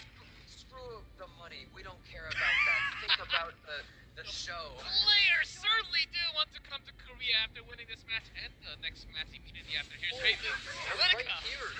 Notice that Faithless Litica is not invisible, so the Rimuru ends up being completely useless right here. He doesn't use its skill 2 to respond because the Litica never had a buff in the first place. That's a very specific tech. Normally, this is like where you put on Guiding Light and you forget about all the other artifacts, and now you have to wonder, how is he teching around this Faithless? Ambitious Taiwan says, no, I'm looking at hate. There's Flash. Oh, the quad stun! No way! Hosmaray. Lean going out for S3, doing a huge amount of damage. With the defense break, Celine. Swinny. Barely. Heals back in. About the Bong Robbie. takes out the grand price and comes out. Hazmare goes up 2-1. Oh boy! Nakamura just laughing. He was just like, oh my god, this is I'll so give it to you. over. I'll give it to you. You take this one, Hazmare. He looks so calm and ready for the next game already. Osprey is locked in. There is nothing else going on in his head but this game. He knows that he can win, and he's going for the throne. He's 2-1 against Nakamura. We've had a game in your hand, gentlemen, and it seems like Hazmare has multiple ways to just escape from the normal rival and just speed this one out. Fellas, Hazma must have heard us from all the way in China because he says, hey guys, relax. I know you're crying for a content game, and I'm here to provide. Oh my goodness, what a tech on this Faithless Litica. You do not usually expect this, but when you know you're faster than your opponent, you don't need Guiding Light, and when you don't have Guiding Light, Rimuru is not a strong pick versus this Faithless. And once again, Ambitious Taiwan comes up huge for Hazmare. 4 stuns gives him that easy 2-1 up. And now match point moving in for him. That's right. Oh boy, I'm so excited to see this next one. Nekomoro needs to pull out a miracle to be able to come back against this Ambitious Taiwan. The Faithless Litica, and we see Albedo taking out as well. Please, Nekomoro, pick Ambitious Taiwan. Maybe Hazamari can't fight against it. DDR again! Destiny the Ray, and what do you think we're gonna see come out of Hazamari's side? I think we're probably gonna see a Taiwan. I think we might later see a Robbie pick potentially. I think maybe a Taiwan Boom Bunny first rotation just to keep things nice and safe and clean, right? Go for that. Yep, nice and clean. We've seen this. Game 2. The problem right here is Nakamoro's team, you can almost look at a flowchart and just kind of go down the list of what you really want to pick. Hazamare's team is just so secure and safe, and he feels like he always has a lot of options. That Ambitious Taiwan works in every single draft, so it's never a bad pick, it's always safe. While some of these other characters, such as this Death Dealer Ray, they can be countered by the Moon Bunny, it's riskier. What's he gonna block in right here for the band protection though? He does have the Laya, so he has a late game carry and a cleanser in one character, and the other one is kind of a team support and buffer. Protection. He says you ban my Albedo? Okay, I'm gonna pick another tank. So he locks in a different one.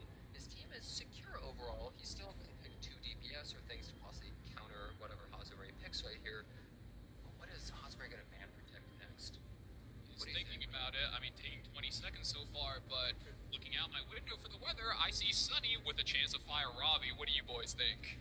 I think Fire Robbie probably has high probability. Laya can't really deal with it. The Death Dealer Ray doesn't really stop it, and Hazare does have a high propensity of picking Fire Robbie in every game.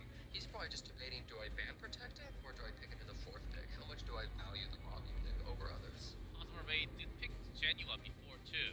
Oh? It was either Fire Robbie or Genua, but... Okay, there's Genoa. Is he gonna pick Fire Robin here, or is he gonna wait until the end? Because if you pick 2 fire units, it could be risky. And Vivian, we have not seen her a ton in the tournament overall, but after her recent buff, she is much stronger, able to just not be debuffed whatsoever. One less target to worry about the debuffs. It's fucking. I was gonna say, it's an absolute power pick. Whenever you see your opponent drafting like this, you know, I got the first pick, Ray, I'm gonna go safe and steady. But Sage Vivian, if you don't deal a heavy amount of damage to her, she will never eat a single debuff, which is great when most of your opponent's damage is coming out of Death Dealer Ray and his Venoms. Aria, one good counter unit against that Genua. That is a character you don't see a lot of, but it is pretty solid overall against Hosmer's team. Able to deal with the Genoa, potentially able to deal with the Sylvan Sage, because every time she takes a turn, you get that counter attack as well, kind of able to mitigate her getting stacks. Yeah, but Falcon, is this enough of damage for Nakamura? Oh, some extra. He finds the double water bruiser solution to get himself out of that. Definitely strong picks there. I think it might be strong enough to carry him through, but does the 8 Tywin protect for his squishies? I think that will be the question of the day. And now, rounding out the last pick, I think Hosmer Ray is looking for one final support, protecting versus the Ray, and then, you know, maybe taking out the The Celine. Supporting the team with more damage. Indeed. Such a scary character because there's 3, well, actually 4, but 4 non-attack skills on Nekobora's team. So Celine is so easy to activate and so threatening. I'm not really sure that you're actually able to fight it all that well. You have to rely on your Arya or Karina to potentially take out the whole opponent's team. And an Earth unit. Good against those both ice on the back. Awesome. Ray's got a solid solution. Yes, Jenna. Wait, so you got Karina and the Celine taken out. I don't think that's really that surprising. Karina, so tanky and really hard to deal with. She's able to take out Genoa and the Sylvan Sage probably pretty simply by herself. Is Arya able to actually carry this match? Can she solo all of Hosmeray's team, which is essentially what she has to do here? Might take some time. Overall, if you go build into later frenzies with that Venom, Nakamura might have it! Match point for Hosmer Ray! Here comes this down match to the might floor. come down to, does Arya get hit by Genoa? He does ignore defense, even though he's doing less damage to a water unit. All of that defense that Arya builds, like 2,000 something, equals 0 against Genoa. That is certainly our question of the day. I mean, Moon Bunny Dominion pushes everything up. Fight! We bite into chomping into the Laya. Running quickly. That is so aggressive. He's Straight not lash. Lands the defense break on Arya. Oh, 3 of them. This is going to do a Going lot all of the damage. way. Even though Vivian normally doesn't hit that hard, this is going to... Oh, it does hit hard! What are you talking about? He's barely hanging The team's on almost there. gone! Oh my god. This is GG. I mean, it's not quite over yet, but big next tomorrow, even with 2 supports to his name, there is a grand total of 0 healing if you don't count that lifesteal set Arya usually comes with. He's almost taken so much damage that's irrecoverable. Even with the full cleanse, I don't think Nakamura can recover from this. It's I don't invincible know, now. because Crimson Armand is giving a whole turn of invincibility, and you have to attack Arya. 6 buffs on top of all 4. 24 in total.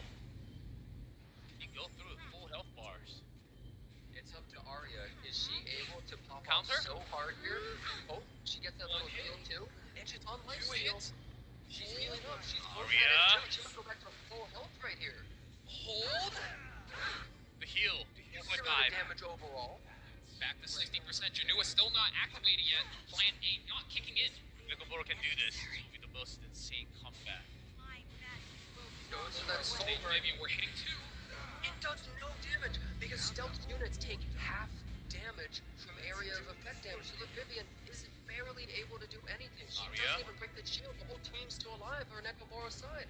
This is a moment of truth. If Janua crits this Counter-attack! Arya, it is still bad. The blind Does it hit? Does it miss? It's going to miss. That's It's a blind nothing! on a blue unit. Nothing!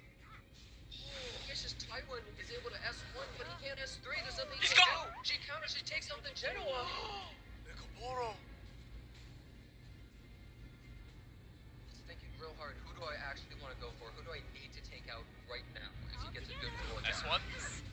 so that Vivian, she's now blinded. She has no more stacks. This Vivian is wide open. Oh, Lia's still alive. Arya taking the turn, and her skill too. Oh, and Nakamura has the she has fist 5 up. stacks, cleaning up Hazumare's team. Double fist. This Arya soloing the entire left side right Nakamura! here. Won't do it. Bring it back 2-2 tied. Hazamare can escape from the series. We go to game 5, boys. Nakamura holds it down with Arya. He holds the door. Arya comes up. Massive, huge win for him. Now, like you said, we are going to game 5. 60,000 damage done for this Arya on the board. That is insane.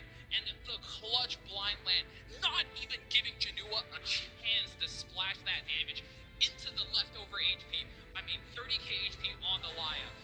The tanky as heck, Ray. Crimson Armin just holding the door, just barely keeping these units alive, and that is exactly what Nekomoro needed to barely eke out that win. Hazare is about to rebuild his Vivian with like 50 more attacks, because if he just had a little bit more, he would have wiped Nekomoro's team right then and there. It was a battle of inches, and Nekomoro went from 1 HP to killing his entire team off of that. Yeah, millimeter away. Less than a bar away from picking 2 at least now. Nakamura had a game plan with the Arya. The ambitious Tywin and Death do the Ray finally getting banned. Does either player even know what they're gonna pick anymore?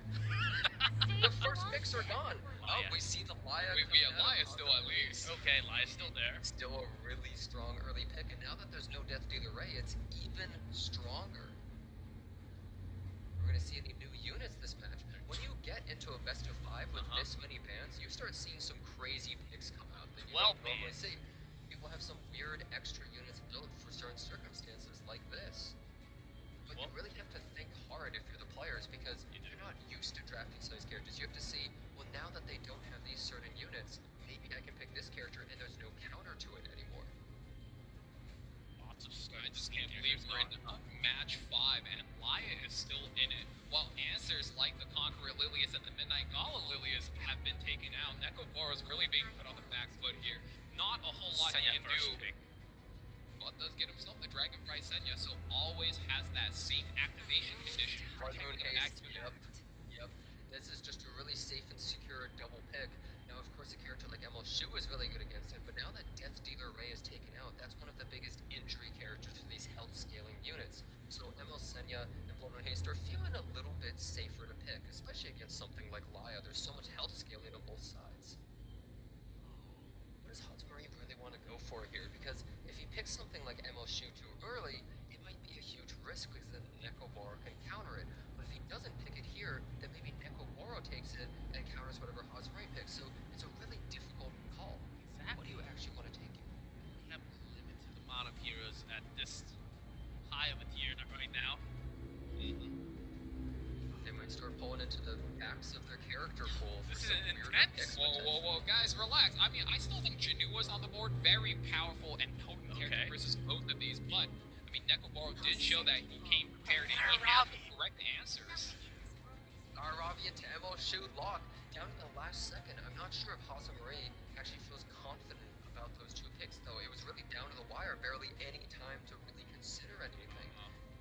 He's picking 2 DPS units so early, which is potentially really risky. And now Nekomoro, who hasn't shown his hand at all, really. He has 2 amazing characters, but they're not really the main stars of the show often. They're not the main DPS, and Nekomoro could potentially pick something that counters whatever Hazumare went for. Oh man, we are in the wild, wild west territories now. Nobody has seen these drafts ever. Nobody knows the correct way, the perfect way to thread the needle in order to just squeeze yourself that win. And both players want to win. Oh, one shot. Lock in. Arya again. Like, it worked last time. I'm doing it again.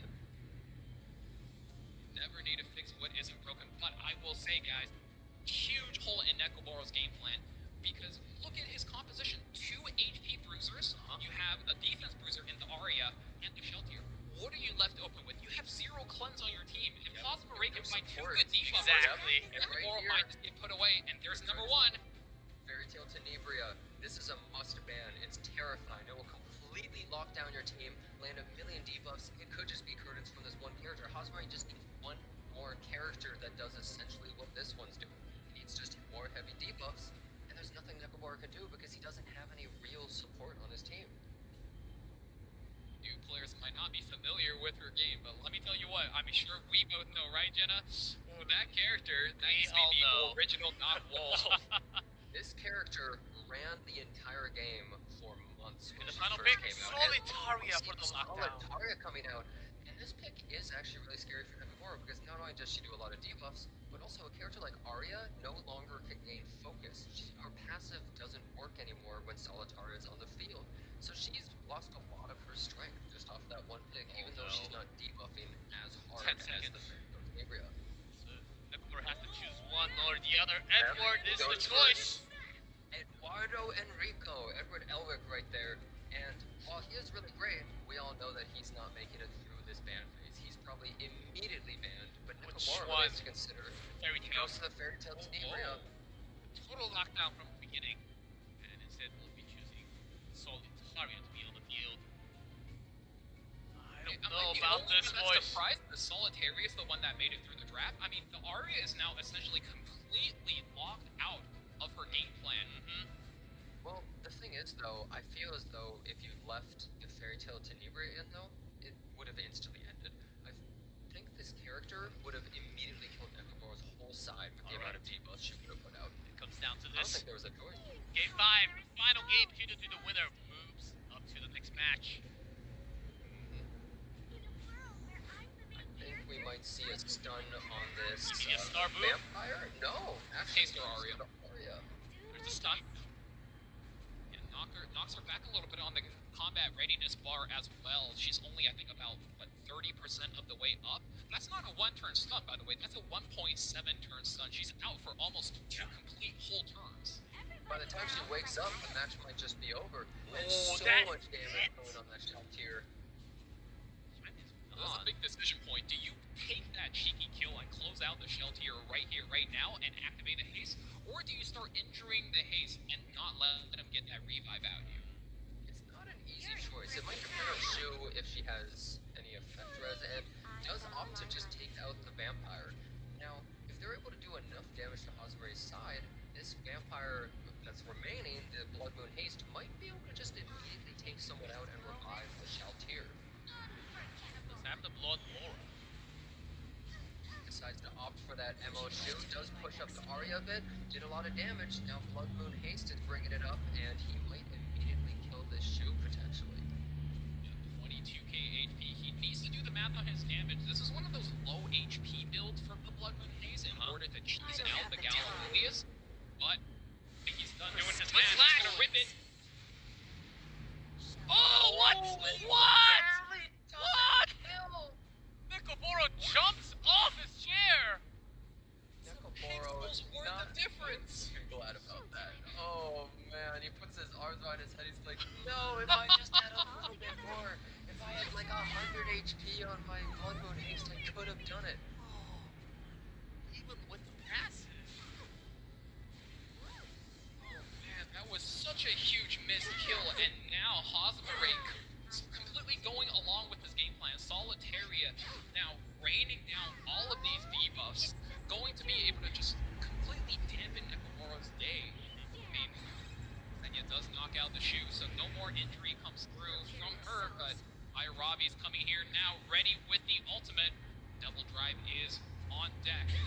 No, we're gonna save that, actually. It does put injury down, but they opted to just hold on to it. Don't really mind that much. Just take care of that. And I'll send you first. Gonna lock them down again. And this Arya is so slow that she's just never Another able stun. to turn her speed down. She basically is never going to take a turn the entire match because Maya also reduced the cooldown of Solitaria's stun. So the stun is permanent essentially. She's just dead in the water.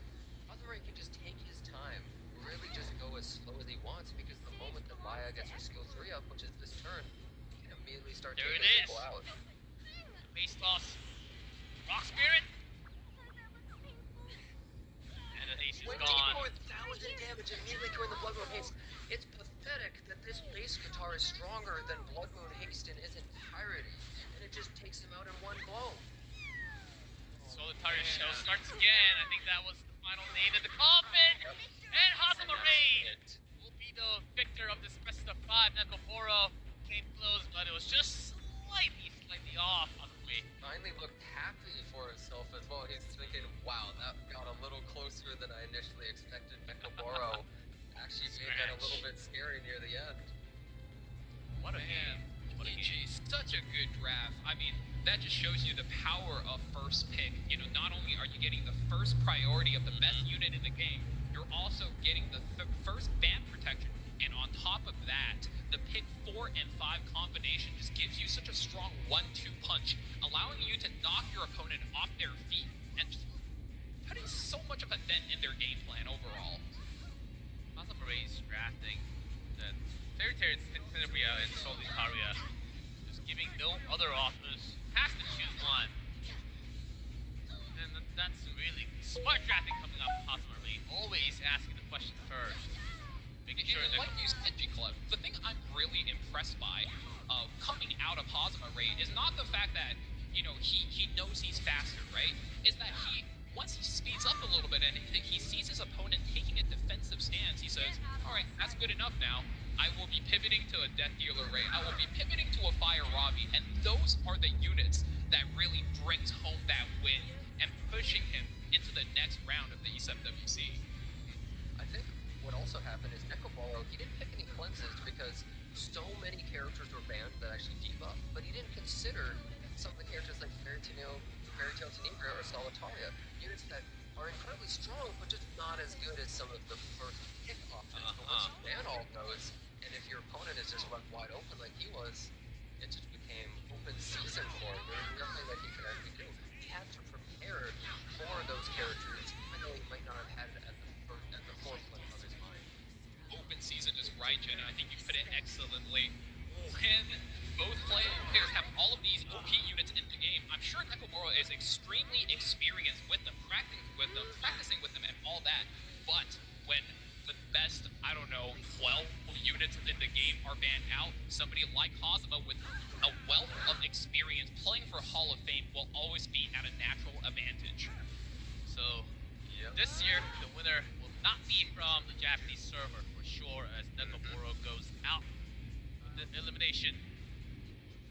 No Japan, no global, both taken out so far. This second match here was pretty great to see, or fourth match rather. Nekoboro just completely soloing everyone with Arya. He had a great showing and a great match, and a lot of people are going to remember this, and maybe they're thinking about building their Aryas after seeing what she can really do. And I want to highlight the fact that the Sylvan Sage Vivian carrying both there, allowing Ambitious Highwind to burn, just opening up all the combo potential. However, if you have to think for a second that, hey, maybe if she carried a damage artifact, maybe that was just a straight up win. Hazama almost could have been knocked out by the fact that he ran Book instead of a different artifact and just didn't quite have enough damage. Even the stats from a 5-star artifact may have caused him to win. And this was the final game, Solitaria. No focus, perfect lock on Arya, no stunts. Landing right there, Arya never really got her turn to be stealth and get those counters. And of course, no focus because of Solitaria, so really deep. It comes with the experience. If you don't have the experience at this level of pressure, it just doesn't come to your mind. But look, Hazama Ray with that many games, as Jenna, you have said, it's been on the top of the world multiple times. And you go down to the list, you scroll, it's like, good choice. Oh, second good choice. You immediately pop these ideas. If you don't have the experience, you just lock yourself in the narrow vision. But Hazama Ray's got a wide vision. You can toss it to anyone, but we do have a break before we go into our final match of the night. It will be Oskizu versus Hazama Ray. Only one player survived at the end of the day. We'll be back after a short break. The best intentions can lead to the worst outcomes. Back then, I didn't know. I'll never forget the moment despair darkened those hopeful eyes. But all I ever wanted was for everyone to live in peace. All I ever wanted was a world where everyone was happy. And just like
Pause. Wow. Oh my god, it's quite late. It's quite late. I am getting weary and sleepy. Oh my god.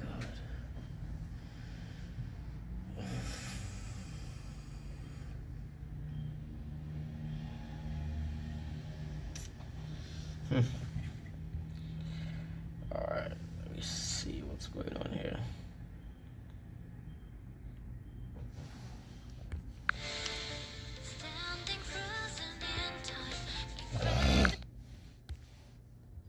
Meantime.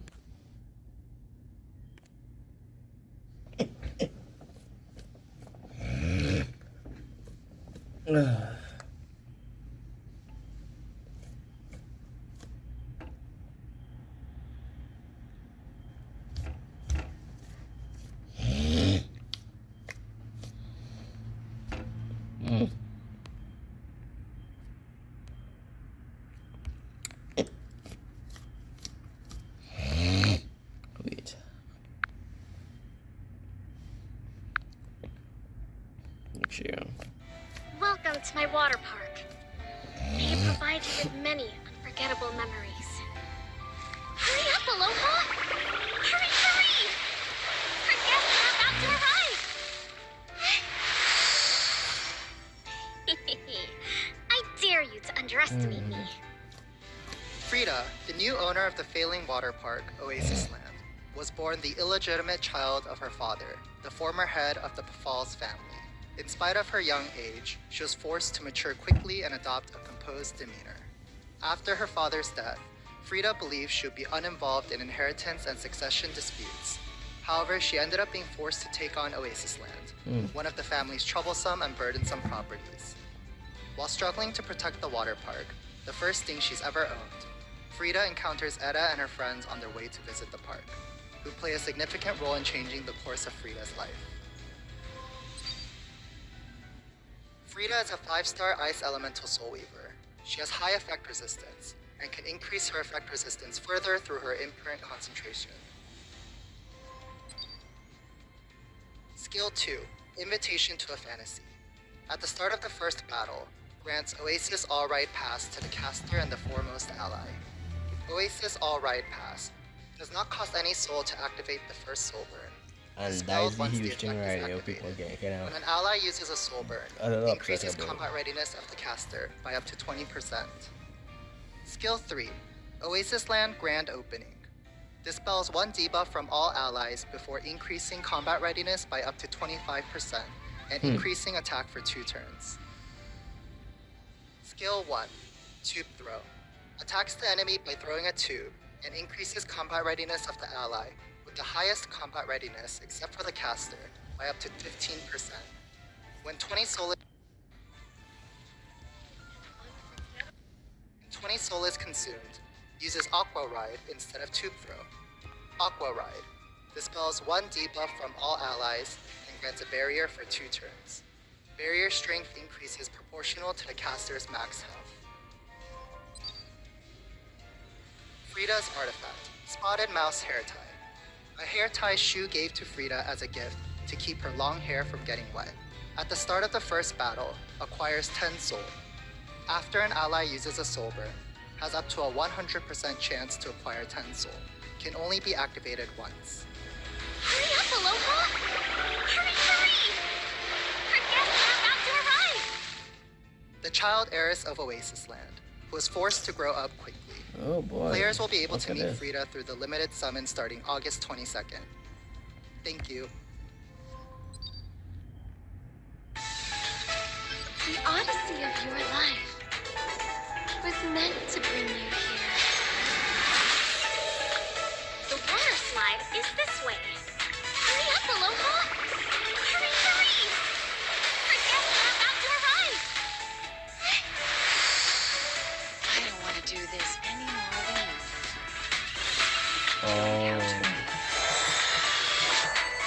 It is to meet your demise.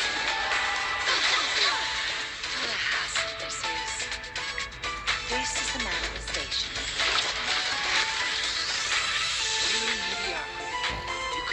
possibly comprehend. I'd rather die. How cumbersome.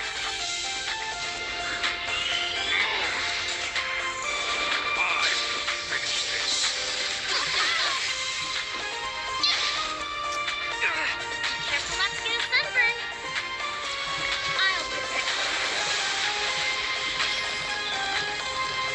You know who I am, don't you? How tiresome.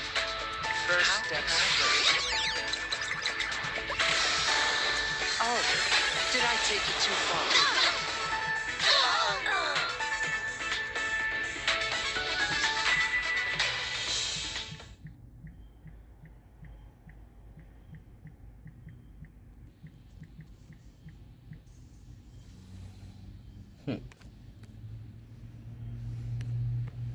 Ugh.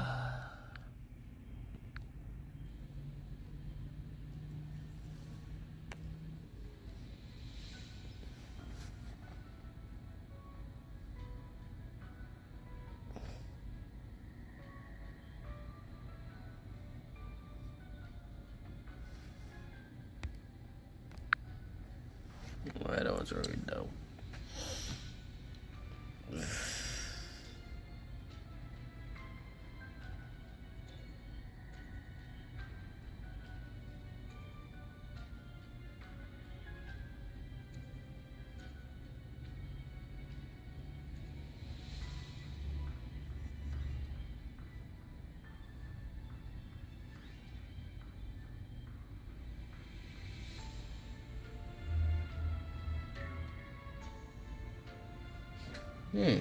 Wait.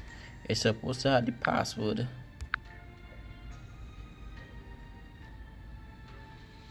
Okay, look at here.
Welcome back, everyone. It is time to find out the third slot, the one and only left for the final day of ECMWC 2024.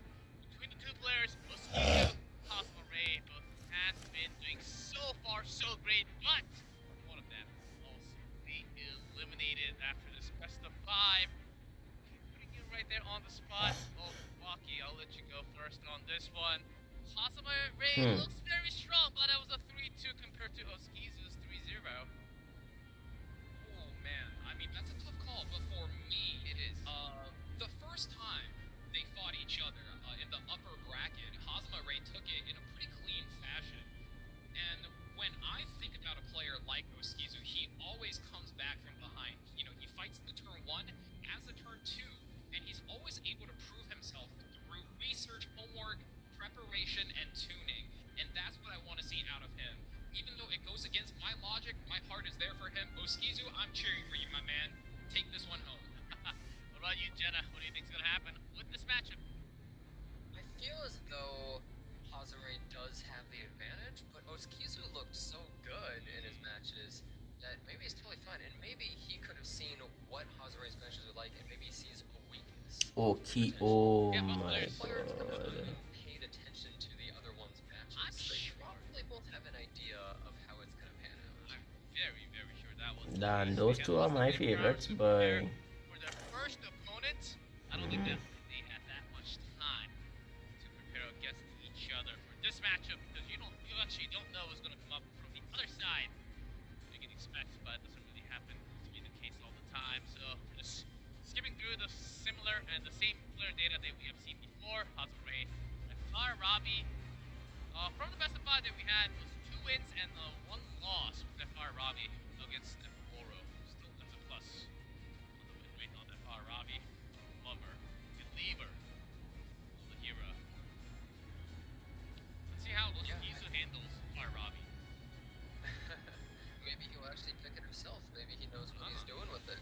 But I think we're going to see a lot of ambitious Tywin and Death Dealer Ray early picks from both sides. I think they might be trading the back and forth. I think Emo Luna and maybe Emo Politis are going to be pre-banned here at the start as well. Both very popular and scary characters. Well, I was really hoping to see the key hero slides, and I was wondering, what are the odds it was going to be that ambitious Tywin? And looking at the pre-ban immediately, once again, 3 openers taken out for both players, as well as 1 light knight in that Crimson Armor. However, not Navy Captain Landy this time. That will be a full-fledged tank. And we see the Laya first pick coming out on Kizu's side. This looks a little bit familiar. Hazamari has fought this so many times that he's going to pick the classic ambitious Tywin into maybe a Death Dealer Ray. And this time Hazamari, man, and Kira both. Nah, that's really interesting though, but Not gonna pick it yet. Now this is interesting. He picks the Moon Bunny to make it so that Oskizu doesn't want to pick Death Dealer Ray, but Hazamari also doesn't want to commit to picking the Death Dealer Ray yet. He says, well, I can just pick it whenever I want, so I'll take this instead, which blocks off some of your other units, potentially something such as the knock wall, for instance, just making it a little more difficult for Oskizu to actually pick around it. Even though it does nothing on its own, it makes it so Oskizu's future picks kind of are way worse. So we did see from that stage Vivian. okay. The Boom Bunny, usually in slower matches, very low value. Or Ozma Ray, he can just press S3, push up the entire team. Defense great with the Tywin, and just absolutely run over Oskizu. I'm wondering if he's going for a similar setup this time. Yeah, he's really tanking down here though, and he has the Death Dealer Ray, so just as you said, if he's able to actually drag this match out, it might really be in his favor, because Moon Bunny is really just a short and sweet character. If the match goes on too long, she just becomes complete dead weight. She's not really contributing that much. So he had a medication, there. Took the Death Dealer Ray. Now do I take someone like Knockball? Oh, and that will be huge. Yeah, he puts it in the Vanguard as well. He really wants to secure that. He also doesn't want Oskizu, I guess, to pick too many. That's real huge because Nakwell completely shuts down any kind of turn 2 antics. Because he has all this support, but no actual way to close out the fight. Are we gonna see the Vivian? Oh, and she picked the one of the Nakwell counters right here. Really, really low damage. So he's not able to actually deal with the Vivian all that easily because she needs to take enough damage from a single hit for her to lose one of her passive stacks. And since none of the characters there can do that, she's pretty safe from all the debuffs here. Well, what about the extra hit though? That can come into solution. There's Karina. Hovering a Karina right now, and I think you guys. It's my drafting nice, boy. Really well. Knockball is a huge threat, and Oskizu needs 2 perfect units to round out his pick number 4, Karina, very strong, and pick 5. We're looking at that Arya came up huge for Nekabora, and Oskizu looked like he took notes because now Hazamari, the moment he can't ban the Laya, Knockball loses so much value. Yep, and this Karina is actually just a really solid pick into pretty much everything Hazamari has. And we're gonna see the Arya. Is this Arya gonna come out of Oskizu? I don't know. Oskizu might have just the character. scrolled in, watching Nekaboro, and top He got geared. inspired. He's going for it. It did work against a Vivian. Huge. She attacks, she gets hit right straight back and loses a stack. And it's overall relatively safe against something like Knockball as well, assuming you have the exclusive equipment where you get the extra turn, right? So this is pretty scary. Might even have Book to be able to deal with the reset potentially. What does Hazamari want to go for? Pretty much whatever it is, it's going to be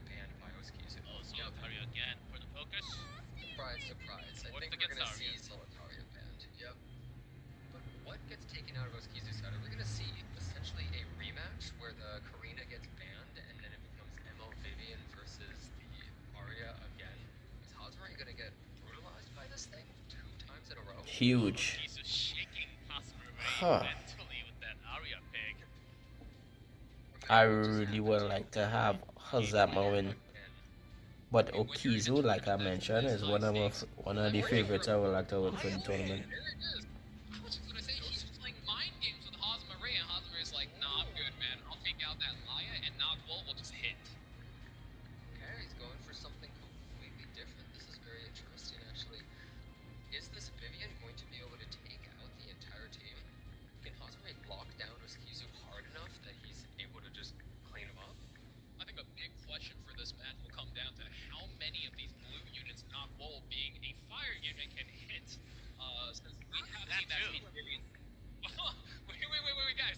That Sage Vivian has no book this time. Yeah, they have no book, but also this Arya's got no book either or anything like that, so she's not able to soul burn out of the Noctwall reset. So that's for the guarantee that she gets the unbuffable onto Okizu. What? What? So much resistance? Okizu. Oh my god. Arya, she has immunity, so she's not even able to get stunned. We do see the debuff land on Karina though, so she's not able to activate her passive anymore. Defense break. Yep. And then after you do the S3, yes. Is she gonna completely nuke? Is this gonna work? Hosma Ray, did you change your gear in the middle of Jesus. Just Arya left. Might have been geared. Might have been geared. Just went so crazy. Can Arya solo this entire match though? Yeah, boy, YOLO. Oh boy. Only win condition left for Oskizu, the lone warrior standing. This is her Alamo's one counterattack. The focus. He activates. They really have to Is wait now, she on live steal? Yes, good, nice. And she on fairy tale. Oh my goodness.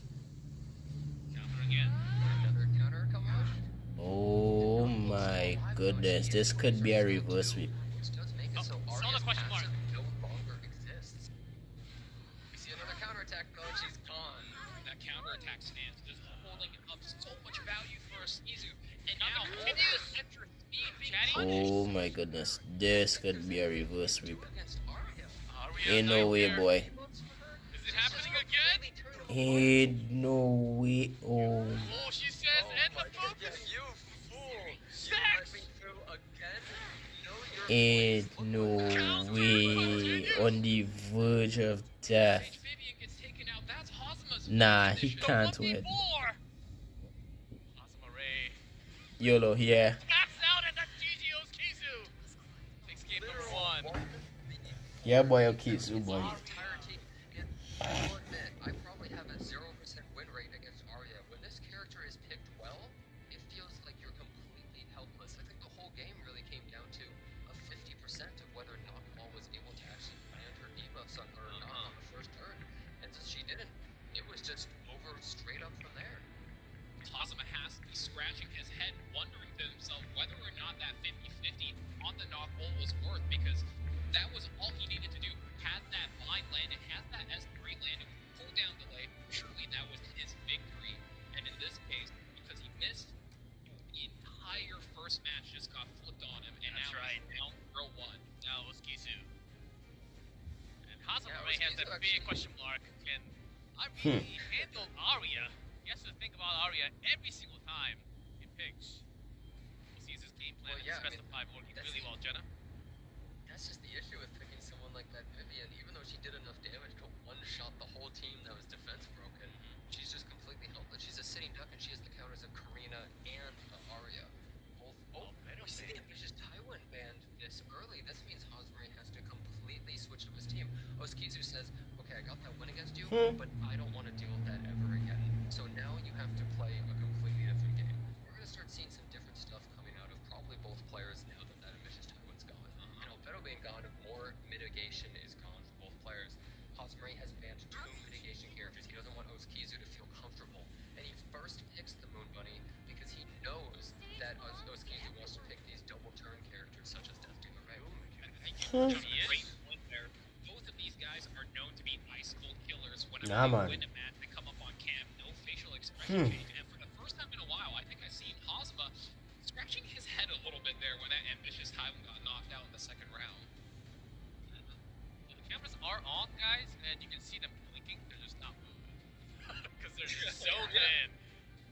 Both robotic, completely locked into this match. Nothing else matters to them. No other sense is active other than sight. It's the only thing they're thinking about. Now, what is Hatsumori actually going to pick here? He secured the moon money for Death Dealer, right?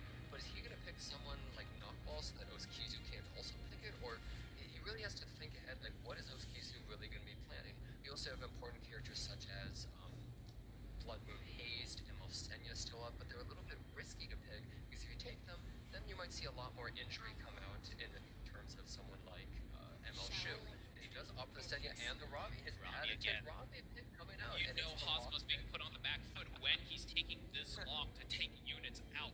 And especially when you're falling back to these comfort units, you need to be able to go fast. Lower the gas and go. But last match, he got punished. Wait, Okizu went back with the same trap? Okay. If it didn't broke, don't fix it. Unable to punch through that RA anchor, which eventually killed his entire ship. And now Okizu. Ross coming out, the main Adventure Ross. We've seen him a single time. Just once in the qualifier, I believe. It was also played by Oskizu, mind you, and that's why I think he's such a strong tank down player. When he picks his tanks, he knows exactly what he's doing and what he needs these characters to do. Not only are they in Warrior's Holder, but whenever he picks that Adventure or Ross, I definitely think yes, go for it. No. He needs to go for Gala. Gala Lilius. Gala Lilius, bro. While his defense buff is really nice, it doesn't help versus Malsenia, and his dual attack is really weak because Shu really needs to get her own turns. Now, getting a dual attack with her is good because she does push up on the combat readiness bar a little bit more. I think the last pick should be Shaltia. More value out of her turns, but just not really the best combo. Now, what Hatsumori has to do here is think of some characters that are actually able to fight against this Shu. If he picks more health scaling characters, well, you have to deal with Death Dealer Ray and MO Shu, so you can't really pick someone like Blood Moon Haze. If he picked Gala, I think his last pick should be Shaltia. Right here, and Hatsumori's definitely throwing more back to do a quarter. Look, we only have 10 seconds left, and he hasn't picked yet. Ooh, not bad. I mean, you gotta thread the Not needle bad. with 5 seconds. When you're But with the facing down, Gala, you can't play debuffs. When you're facing down a raid, you can't really play tank down. okay, alright. He felt it in the bones against Kjamiee yesterday. He's the one using it. Those are two characters that, you know, they're not very reliant on. Boy, Akeem, boy. I find this one is kind of down to the wire and it is sweaty, which is good. But it real tough, it real heartbreaking that we have to now deal with nobody from Global representing the fall short again. I don't actually need a full DPS like MO Shu, because I have the Raya as well. So he opts to just try and go full tank down, especially with the Arbor Mildred here. So Oskiz is willing to take the damage and eat it up. Will that be enough defense? I'm not really sure. He has a good amount of ability. Okay. There's Arbor Mildred. He says, okay, Celine's a problem because I have some non-attack skills, but maybe I can tank it down. And Hatsumori doesn't take the bait. I think his win con should be the chokes. She has a lot of momentum in this match for Kizu. And then after, she needs to find a way to take out Aravi. Full time with the imprint as Oskizu is leading the series with 1-0. Hazama Ray looking to turn this over. Let's go away. We'll start with Blue Bunny. Good, I'm thinking really hard about this. Moon Bunny taking the first turn, using that skill 3, getting the combat advantage right here. The attack ups, barrier, you know that is on bird's eye view, so 2 souls for Hazama Ray to play with, setting up the Green Celine as well as the Dragon Brysenia for a huge nuke combo. Do you just go for a pick real early right out the gate in the match? I mean, going on the Ray surely will be a huge play here. And yes, here is going to come through Oath of Punishment. You're right. We're nailing that dealer Ray,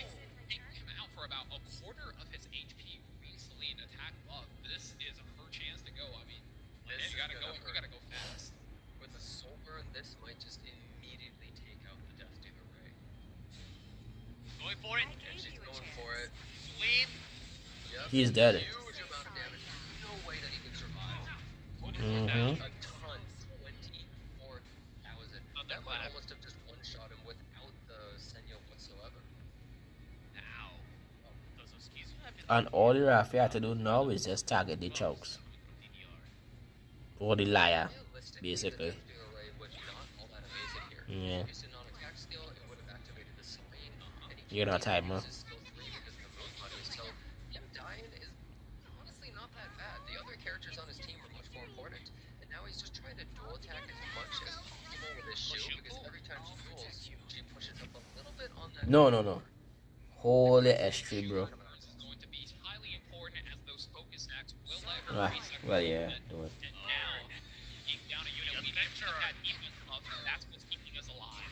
Counterattack coming out, doing a lot of damage though, even to a defensive of Ross. Robbie hitting so hard. I mean, that's gotta be high gears for Robbie, already knocking Oh, 7,000 God. HP off the Ross.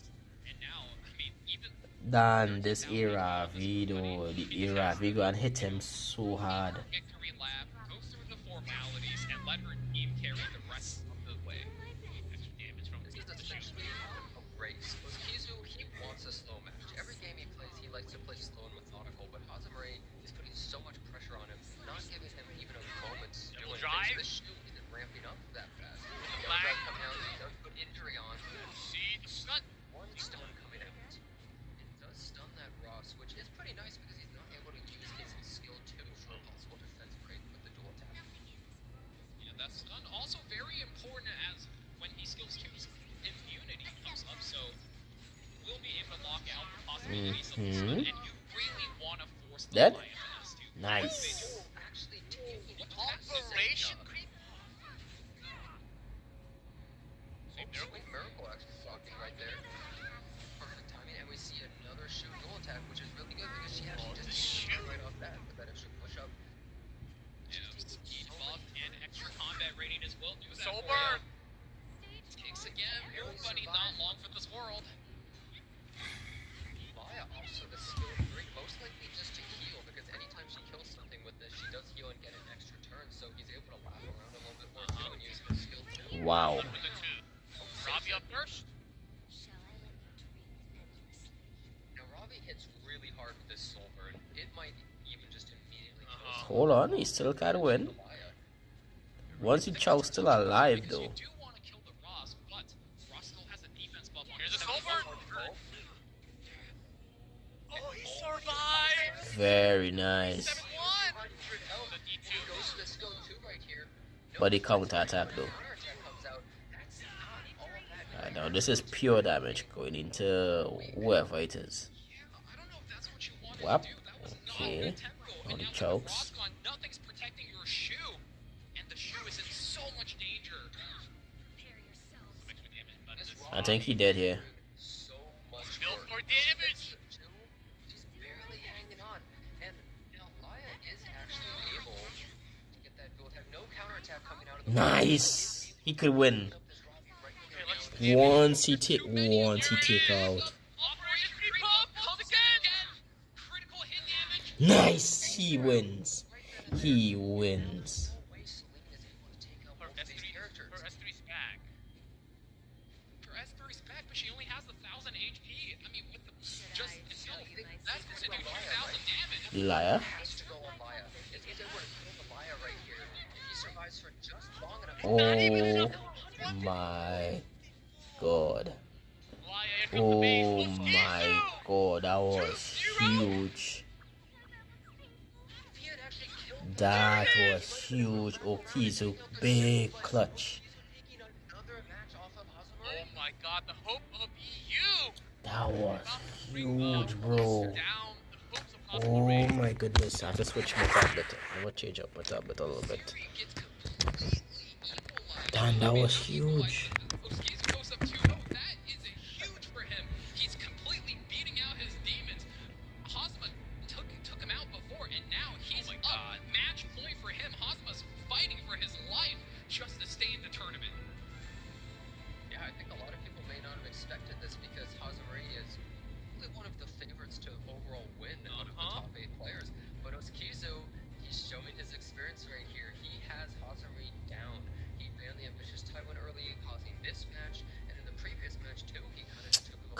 Okay, so what is guy getting this knowledge from? Same gameplay. Moved out from Oskizu to frame fight between the two players. But Hosmer Ray certainly will not go down without a fight. It is 2-0, but there's always a chance. What do you free ban? Scrolling through lots of heroes. Yeah, I think one big thing to touch on is you can't let these slower players have that dealer Ray. And Oh, advantage. Okay, good. Carried the Genoa. Nice. play it more, we call it respectful, but rather when there's Okay, take with Elia. a more respectful Oh, takes her. style of game. But then who? But immediately reply to with the Abyssal Euphine. Usually she weak to Ella Crayona. Slow and steady. He's following his own footsteps, his own tempo. He's got a beat to that step. Need some extra protection on that Abyssal Euphine as that's Okay. Very interesting. He decides to just pick his mitigation relatively early. And he also has the Euphine. He's going for a completely different match here. That's the combination we saw him opt for back during the group stages when he takes these two unit out. Adventurer Ross in dual attack with the Euphine massively ran Okay. We talked about this earlier, Jenna. Moon Bunny as well as Knockball coming through. And she could take this unit huh.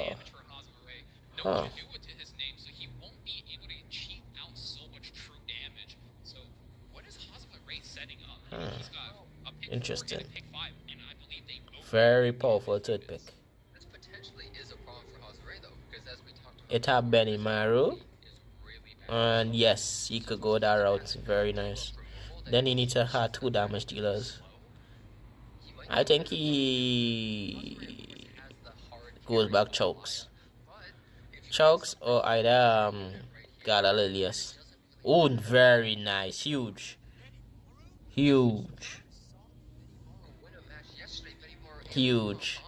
Yeah, chokes. What would Landy? Yeah. Benimar is usually good when your opponent has like 2 or 3 extra turns. At this point, Kazumare with only the knockball, maybe that's not the choice you want to go for when you're closing out a series. Shu, though, came up huge for last match, as well as this match. You're looking at Alaya. Can't really think of a better unit to pick. You gotta win with the Benimar or the Wukong, something that someone doesn't expect. the style points, huh? Style We're points seeing on the Nesto. Ada come out, which theoretically is really good into Euphine, but as we've seen, when she gets hit 4 times And then in a who? row, it doesn't really matter what you're using her against. And Auden has been doing too hot today. Lots of Mind you, these people on them have real high gear scores with the units. They're playing for 500,000. Here is that Moon Bunny is on bird's eye view, so a lot of soul burn potential coming in for Hazama could capitalize on. Oh yes, further. Oskizu does have his top 4 units. Go faster. Arbiter Villager is Arbiter Villager's final pick. We see it again. He brings a lot of damage to the table, making it so you only really need to do. Oh my god, okay. Landy. Oh, he could run back. There's that Landy. Landy giving a lot of protection to the team overall, and also, in her own right, one of the biggest threats of the entire game. So this character, definitely not easy to deal with for Hazamari. Yeah. He do all that mitigation at Does make it through. Banning out the mitigation would make the most sense. You want to push through the damage. Like Jenna said, you don't want to drag it out into a war of attrition with that Moon Bunny Dominion, and we know she's not on a healing artifact. So with that, we are going to go into potentially the last match we see of today. Boy, Akim, boy, wish you could have get a text into the chat more, boy. Yep, bird's eye view right there. Alright.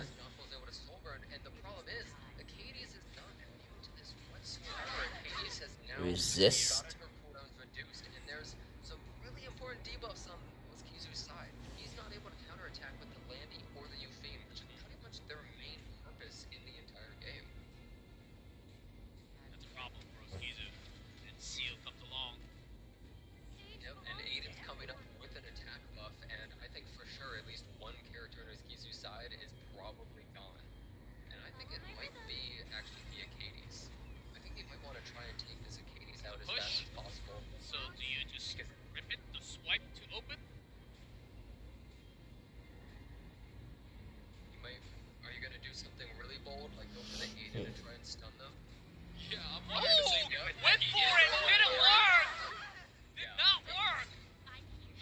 He need to take out the healer.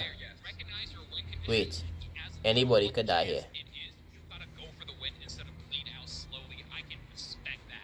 That was actually the correct play because Yeah, somebody gonna die here. nothing else he can possibly do. You have to go for your only possible win, even if it's only a small percentage. It's better than just going for a safe play that has no real win. Also, Skizu is up 2-0. He has some room to win in this best of 5. Lots of respect. And he's going to be thinking to himself, what does he need to remove from Hazamare in order to close out this series? Because he's got him on the ropes. And I think a big point here you got to close out is the fact that he can pick Moon Bunny into the knock wall for the bird's eye view skull burn. That is way too strong.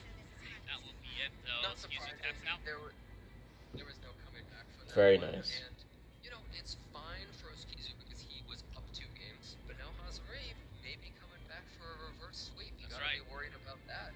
As it gets farther and farther into the ban pool, more characters are taken out. You need to really think about the draft even more because some of these characters that maybe just aren't as strong when all their counters get removed, suddenly they're a huge threat. Both players looking for slightly less chance, but a potential winning move. So with the draft that they have, the level of competition between these two, oh man, I think it's at the peak right now, and there are 2 more players waiting. The esports move with the profile picture. 2-1, those kids are still on a match point. Let's wait for those rebans. I wonder if he's going to ban that knock wall. That was such a pivotal unit in orchestrating the call, Maki. Aqua and Yufine both taken out. Maybe predicting that the knock wall is going to be banned, he took out the Yufine. Very nice. Blood Moon Haste, we haven't been seeing a lot of this. There's no Death Dealer Ray. The only other big premier injury character we see is ML Shu. But maybe it was Kizu saying, I can deal with that. So it's not that big of a deal. He's not prioritizing someone like the Laya that we see so much of, which is kind of surprising. There is an ML Senya up as well.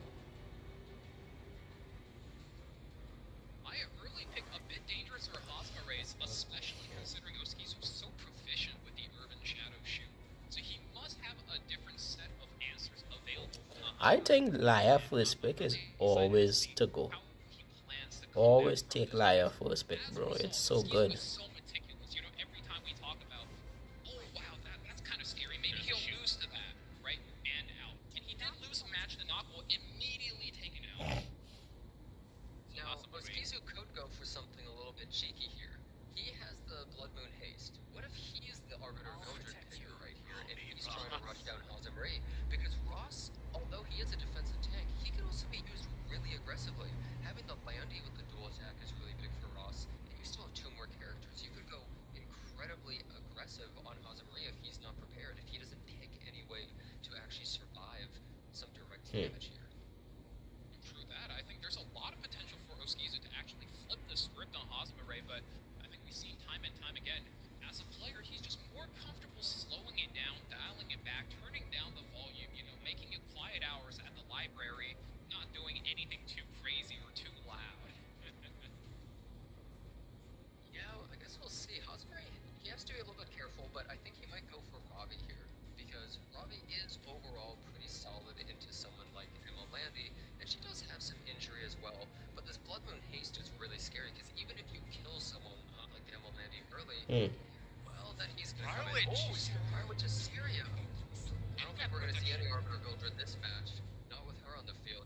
She is really threatening Kizu's team because it actually completely counters everything he has. It's able to defense break his whole team. It makes it so he gets no buffs, and he heavily needs those buffs. And it's even able to make it so he's easily able to kill that Nimble Landy, especially with the Ravi on board. And look at Oskizu's composition right now as well. Navy Captain Landy not in the band protection slot, and he's protecting his. Oh, very nice. Needs to pick another damage unit, and when you do pick another damage unit, that means even if you pick a cleanser for those deadly Briarwitch debuffs, you could just get banned away easily, just like that. So need a cleanse. Lilius, Oskizu's thinking about the cleanse. He in trouble right now. He needs a damage dealer. He's going for the Fire Lilius. Wait, he folded? Or am I seeing and things? he needs at least one damage dealer and Is this five. Fire Lilius for damage?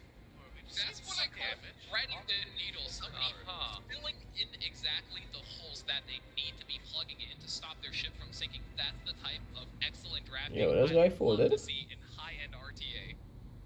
Kjamiee surprisingly does some damage too. Oh, I you see the rat coming out. Regular shoe double with shoe ML team. shoe, the double rat combo. There's an infestation on right side, and they do ban the ML landing. Now, the thing is here, left side, they might actually have some damage. They could have a damage-dealing ML Choleric, and I'm sure Lilius does damage as well, and so does Bloodmoon Haste. But you're against an ML shoe and a Robbie. It's really hard to be able to work them down with just a full tanky team like this, especially when most of your characters are health scaling. In fact, all of your characters are. It's dangerous, but Oskizu. But every single damage dealer Oskizu is sporting HP scaling not great into these characters. So you gotta be able to choose the right targets and take them out first, and that is the key. But Hazama Ray, one of the fastest players in the world, you do not get the luxury of choosing first. He's always saying, hey, I'm going first, especially even for a turn 2 character like Laya, she gets to go first. There's That's a defense break at the start under what might be Oskizu's main DPS rate. That is a devastating one tonight. Half HP gone. More than that. Yeah, she is not looking so good. If this hits hard enough, it could even potentially kill. Does he opt for the skill 3? Nope. Decides to go for the skill 1 instead. He knows his limits, that it probably won't kill. Decides to just be a little bit more patient. Also, Kjamiee's turn was right after. Look at this ML Cholerics health bar. It's not that high, so he probably is a damage She's a dealer. Let's see damage. if it's crits. Oh! It does, and it actually does her whole health bar right there, and I believe strips her. Dan, you serious? So I think she's going down right here with this skill 3. Oh, no, it actually wasn't proper. Okay. Just barely not. So she will survive an extra turn. And here's Robbie. Probably going on the Lilius, trying to take it out as fast as possible, but maybe no props on Bloodmoon Haste instead. And he doesn't counterattack, which I'm sure Hazama is very happy about. I think there needs to be a bit of a change in the wins for Hazama Ray. Originally, he was going to try to close out that Lilius, however, not having enough damage to finish her off, so now you have to change targets through the Blood Moon Haste. And now that is even tougher. You get a counterattack from the Fire Robbie, yes, but now... Oh, the steal! Very nice. Strips the buff, extra But attack, she needs and attack now at Liliah. your extinction's gone. Blood Moon Haze can play the game. You have to take him out first. All of that damage you put in on Fire Lilius, that's now kind of wasted as a first turn play. And look at this huge shield as well. The Lilius and the Cleric are essentially invincible at this very moment. They're not able to actually get it taken out very easily. Sweet talk. Activate Lilius Lilius. proccing. She does have crit damage now, so she's hitting even harder than she did before. And now switching target. A little bit of injury coming out. I think we might see the Robbie skill 3. Double drive. This does a bunch of injury. Ton of damage in general. No stuns coming out, but it's Not going to matter too much into the Mediator Choleric. That's right. Oskizu. We're questioning his damage, but he's got one down already. Looking like he's in the driver's seat, and now excellent target selection takes the speed buff off of Delia. He doesn't want her to generate any more turns, getting her closer to that S3, the base guitar swing. Oh, that damage is huge, though, straight into that Lilius, and she's probably going to get taken out right now if he wants to, but he might go for the Bloodmoon Haste. Yep, and does opt for Bloodmoon Haste, doing a ton of injury damage to him. Counterattack. Does get the counter, though, which is And threatening. there's a strip. You hate to see Hazama Ray's really being put in the hole there. Hazama. In the ropes. Oh, wait, is that damage? Here's a defense break. Oh, that's huge. Hold on. The ML Hayes. Survive.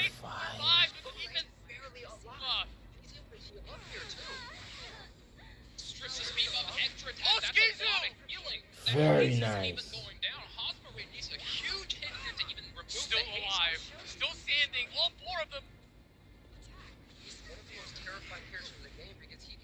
Very nice tech. Back every single time.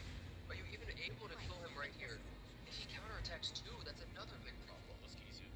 And I think Oskizu's closing it out. Burns it onto the haze. Still standing! He still doesn't close it out. This man really puts the word tank in tank down. Blood Moon Haze standing there with a Soul burn it. HP that I cannot Soul even see. burn Barely it. escaping death so many times. And now, with the S2, Avenger Roz takes out Blade. Very nice. Oh, Shira. Actually doesn't have any shit. That is okay. The problem there was that Blood Moon Haze had attack buff. So he was the dual attack target that's also his most nice attack person. So that was a little bit unfortunate. Are you actually able to deal with Bobby right here? First, They push him. He farming for souls. So okay, very nice. Bobby's able to really pop off, but good old heroes. Yeah, this two-turn defense buff needs to do work. I mean, do you have a choice, Hosma? It has to be the double drive, right? Or do you go for Lilius? it is getting cleansed immediately after. You could think about saving Going it for to that heal big later, stun. but nope, he decided to go for it. Putting the life on the line. This needs to come up huge. Double stun. Once It's again, restoration. good. Mediator Courier right there again, catching those stuns, and now ready to turn the tide. Very Doesn't matter nice. much.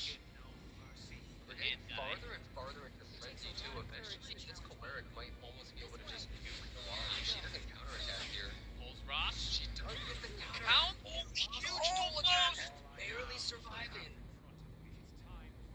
You see the skill 2? How much does this do?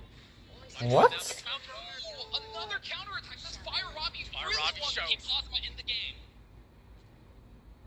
If you take out Ross, then you're only going to be getting dual attacks with ML Choleric. Through the barrier. You're able to actually survive that. And you don't want to risk the defense breaking a turn in case the fight still lasts that long. Thorn coming out for the extra turn. But we see another counterattack from this Robbie. This counter set is Frenzy single-handedly four. winning this. Wait a minute. If this doesn't cause this... Oh, and Robbie survived. One more. Some heal match. What's the damage? Oh my god. But I don't think she can survive this Choleric. Mediator Courier, this Dead. And that'll be Oskizu! Goes into top 3! Sigh of relief because he actually took out the Robbie with a full tank team. Jesus Lord. Taking out Haza Marie. Oskizu. 3-1 score. Wow. Advances into That was next round of the amazing. Lower bracket finals will be in top 3 coming to Korea for that final day of the tournament.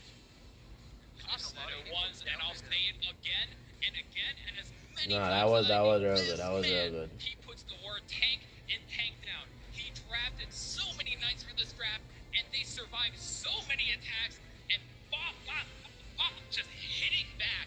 And regardless of how many times that Robbie counterattacked, he was ready for it. He dealt so much damage and knocked out his demons. Yes, Hosma Ray did beat him in the upper brackets, but now Nah, beat that his match demons was out, and real he will solid. be sending himself to Korea. Congratulations! Oh my God, what a series!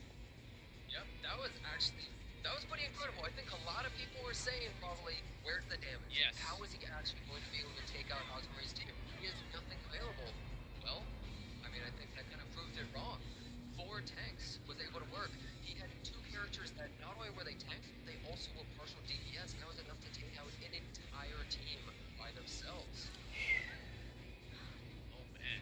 Wow. Hasan Ray goes down as the top 4th, the 4th player of the tournament. And now we're left with Lee, Kjamiee, Nesco, Oskizu will be the top 3 players coming to Korea for the final day. Man, touch on an excellent point. Nah, they play out of the minds with that match. Demonic number for Hosma Ray. We know he's a Hall of Fame player, but you know how many times he wasn't in Hall of Fame? I think something about 3 or 4 times, and almost all of those times he was in rank 4. And I'm sure he's kicking himself for opting for that 50-50 game 1 right now, because had he gone with a different strategy, I'm sure, you know, he might still be in it. Oh man, he came so close. What a series. Oskizu playing that Adventurer Ross so well. I don't think that's something we've seen any other players do yet. I think that ambitious Taiwan ban early may have been one of the biggest ways to go Kjamiee, because he got the first match. And he said, you know what? We're not even going to deal with this character anymore. I'm just going to get rid of it. So they had to play completely different. Nah, he play out time, man. He play out time, man. So far, no one pre-bans it against him. They just I might have to use that attack. Quick study on that. I win. Just trying to. Oh no, that's about it. Oh man. That amazing match though, where he outdrafted Oskizu really hard right here with that Savior Aiden. Oskizu took it. He was. Imagine hand guy. Who would believe that hand guy could be a DPS player? There's so many close calls with barely a few hundreds left on the HP Even bar. I wouldn't see that coming. Both ways. Both Oskizu and Kjamiee. It'd be too late. And I think the real spotlight here is there's so many things you can learn from both players. Just as a casual player yourself, you know, if you just draft tanks really well and you wade through all of these debuffs, all these OP units, you too can beat a lot of speed players. And you know, if you're a speed player yourself, hey, bird's eye view bunny dominion, that's a demonic tech right there. Oh, and you can enable so many dirty combos. Yeah, no D-break. If there was a D-break, that was non-shoot. Regardless, came all the way down to the wire. This far Robbie. Those counterattacks, completely crazy. This Robbie was fighting for a life, just like Arya trying to counterattack every turn, but it just wasn't enough. There was just too much damage. The Lilius and DPS Kowerik could have been closing out, and it was so close on both sides, but oh, we saw the result. Kowerik better than Robbie, apparently. Oh man, what a clutch game. That was one insane best of 5 I've seen in the tournament, and I was actually, right now I'm back in my seat, but I was standing. I almost went into the monitor for that fight between Lilius Kowerik versus Fire Robbie. Man, Kjamiee had his full trust, and I have a lot of questions to ask for Oskizu. I believe the interview is ready. Let's go talk to Oskizu, the winner of today. Yeah, boy, Oskizu. You do good. 오스키즈 선수 오늘 3대1로 이렇게 하자마리 굉장히 강력한 우승 후보를 꺾으면서 올라가게 됐습니다. 지금 기분이 어떠신지 먼저 묻겠습니다. 오스키즈, congratulations, you're coming to Korea after beating lots of strong opponents. Nah, he do good. He do real good. After beating Kjamiee, a big favorite of the tournament. What are your feelings right now? I feel extremely happy and really stressed, but extremely happy. I didn't even know I could get there. Like, my goal was to 10-8, and I finished top 3, so I'm very happy. 일단 너무너무 행복하고요. 지금 경기로 인한 스트레스에 좀 스트레스를 좀 받았는데 그래도 일단 너무 행복하고 일단 참가 목적으로 대회를 이렇게 들어왔는데 탑3까지 여기까지 올 수 있다는 것만으로도 굉장히 행복하고 기분이 좋다고 합니다. 그리고 굉장히 오늘 많은 영웅들을 써가지고 질문이 많은데 일단 아리아 또 이렇게 가져왔습니다. 네코브로 선수의 아리아를 좀 보고 이게 갑자기 준비된 건가요? 아니면은 원래부터 준비되어 있던 픽인지 묻겠습니다. So, and then against Kjamiee, you started with that Aria pick. Was that prepared beforehand, or was that a big switch after you watched the match with Kjamiee versus Nekoboro?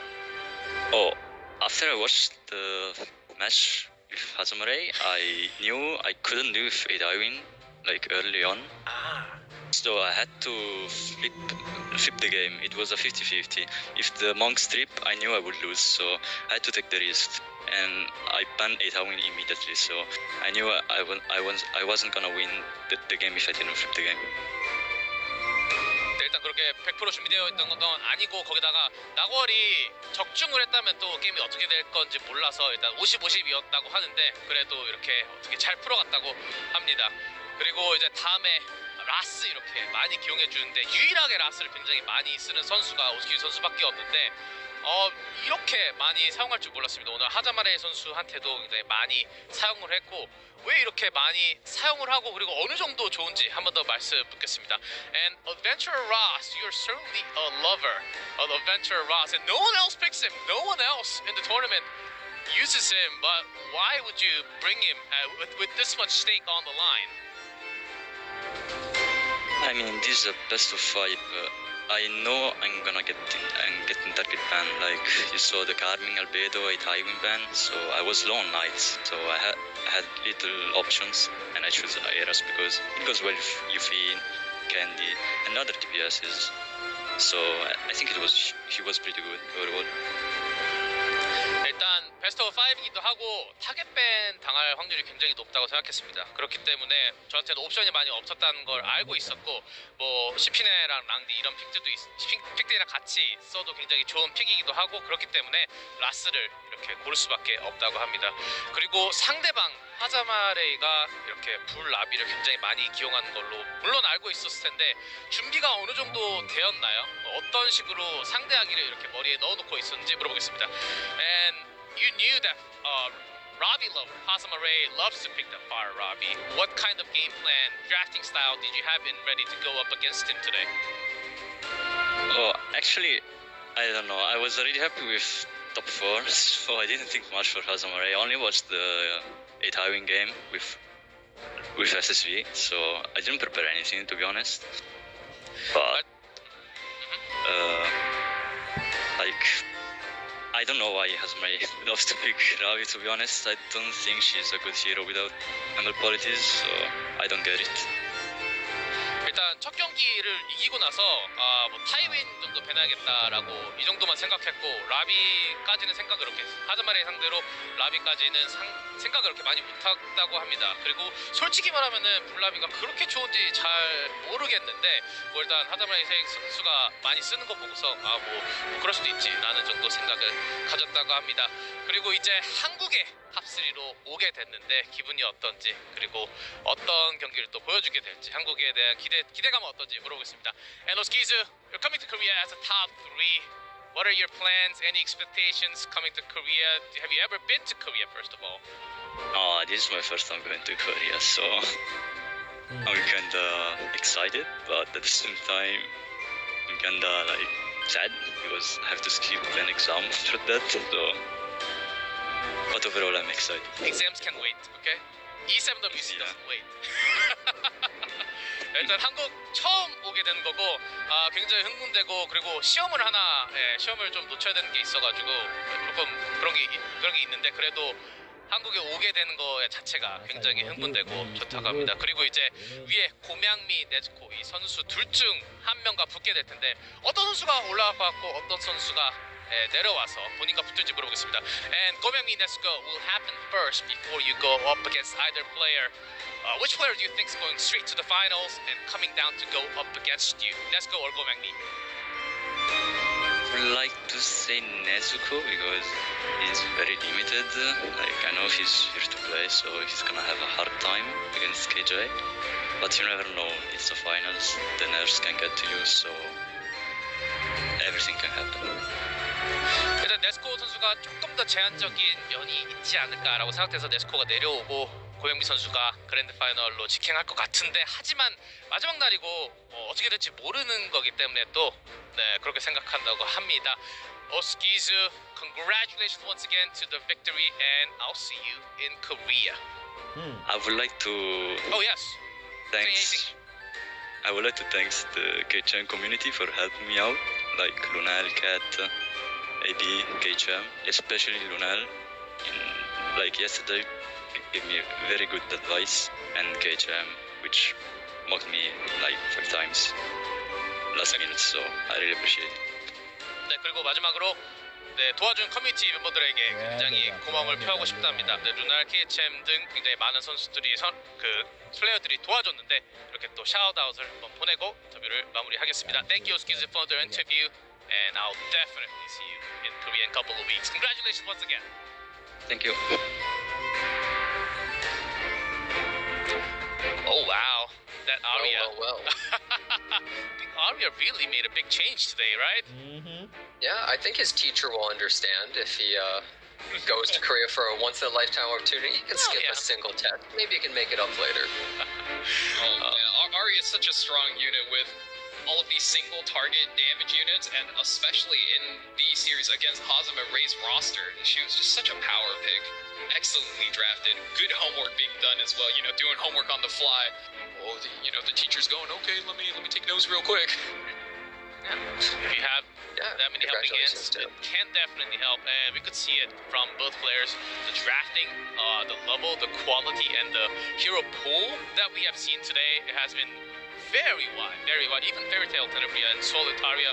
Hazama Ray has had some 300 IQ play. Wow. Some insane drafting coming out from all the players today. Xander, Nekoporo, Hazama Ray doesn't make it out. They will be knocked out of the tournament now. We're left with 3. This is a match result from today's 3 best of 5s. 0-3. Xander it didn't seem like he was bringing out 100% today against Oskizu. Yeah, right, a bit and unfortunate. Oskizu just did his homework really well. It felt like he researched the matchups, found the... You know how we have the key unit slide, right? It's almost like he found that himself independently, and he really designed his game plan around that. And, we talked about this earlier, right? If Oskizu can find the right draft, he's always playing from behind. He's playing behind on speed, behind on gear, behind on experience, and if he can catch up on Hazama Ray, he was taking that one home. Excellently done, and I think it's something like 7 a.m. in France right now. Get some rest. And Hazama Ray versus Nekabora, that was neck and neck, Jenna. That was so close. Yeah, that was incredibly close. But we have our finalists now, though. We have the 3 people that will be going all the way over to Korea. You'll be meeting them over there. And, well, it must be pretty amazing to get a all-expenses-paid trip over to Korea to compete in this tournament. I know what you're trying to say, Jenna. Cool. No, I'm not. We'll love to have all the global casters in one place. I know exactly. Can maybe happen in the future, but we'll have 3 players in Korea, and I think we'll see just that, an updated tournament tree. Kjamiee, Nesco, and the loser drops down to fight against Oskizu, waiting in that lower bracket final. Which is pretty scary. It is. You have to fight another incredibly strong player if you drop down. So, and then you have to fight the person that just beat you again. So you have to completely switch up your strategy. So, you are at the point where you are at top 3 in the world. Everybody here is incredibly strong, very intelligent, and has a wealth of experience. So this is where you gotta really turn up that ego and just say, I'm him. I'm going to win. You have to keep everything, hold everything until the very last moment. It'll come down on the final day. We'll have the upper bracket, lower bracket, and the grand finals all together in that one day to crown the champion for that $50,000 USD and the frame and many more on top of those skins. It's been a pleasure, gentlemen, Jenna and Falky. How did you enjoy the best of 5, Jenna?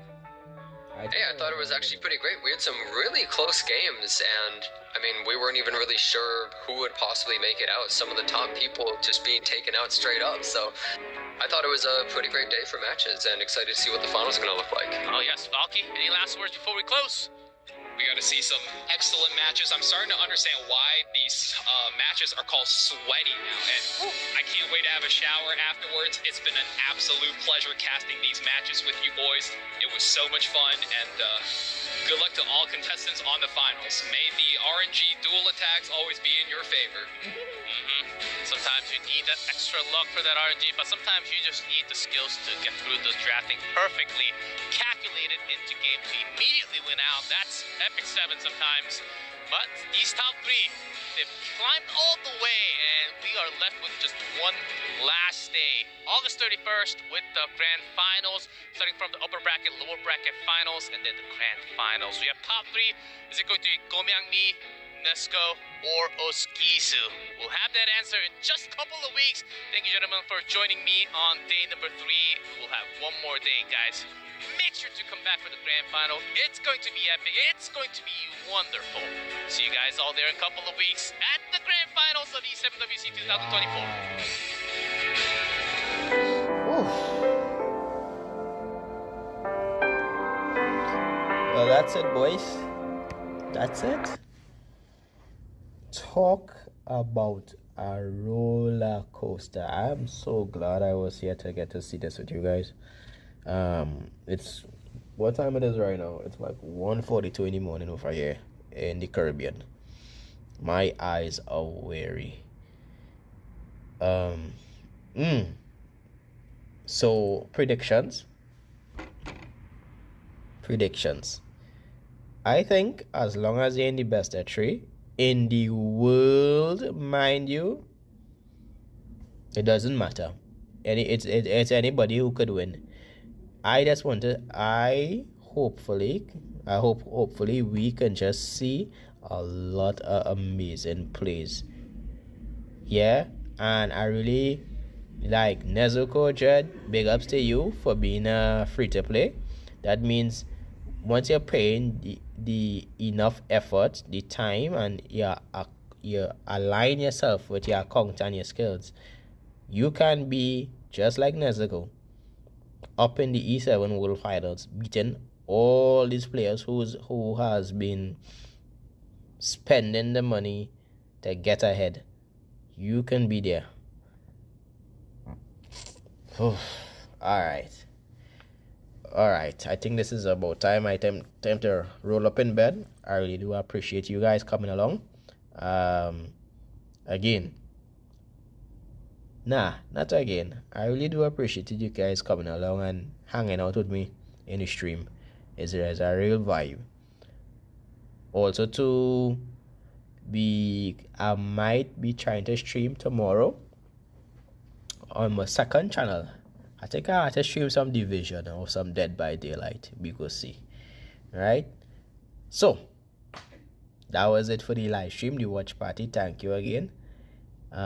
We still have upcoming. I want to put out some more videos. We're going to do a little short stream tomorrow too, with concerning RTA and maybe the Liar preview. Not the Liar, the new summertime minute, but we don't do it in the stream already. So yeah, that we call that George. I hope you guys get some good rest or good morning, which part you guys are from, wherever you guys are from. This is Kjamiee, and I'll see you again next time by the grace. You guys take care.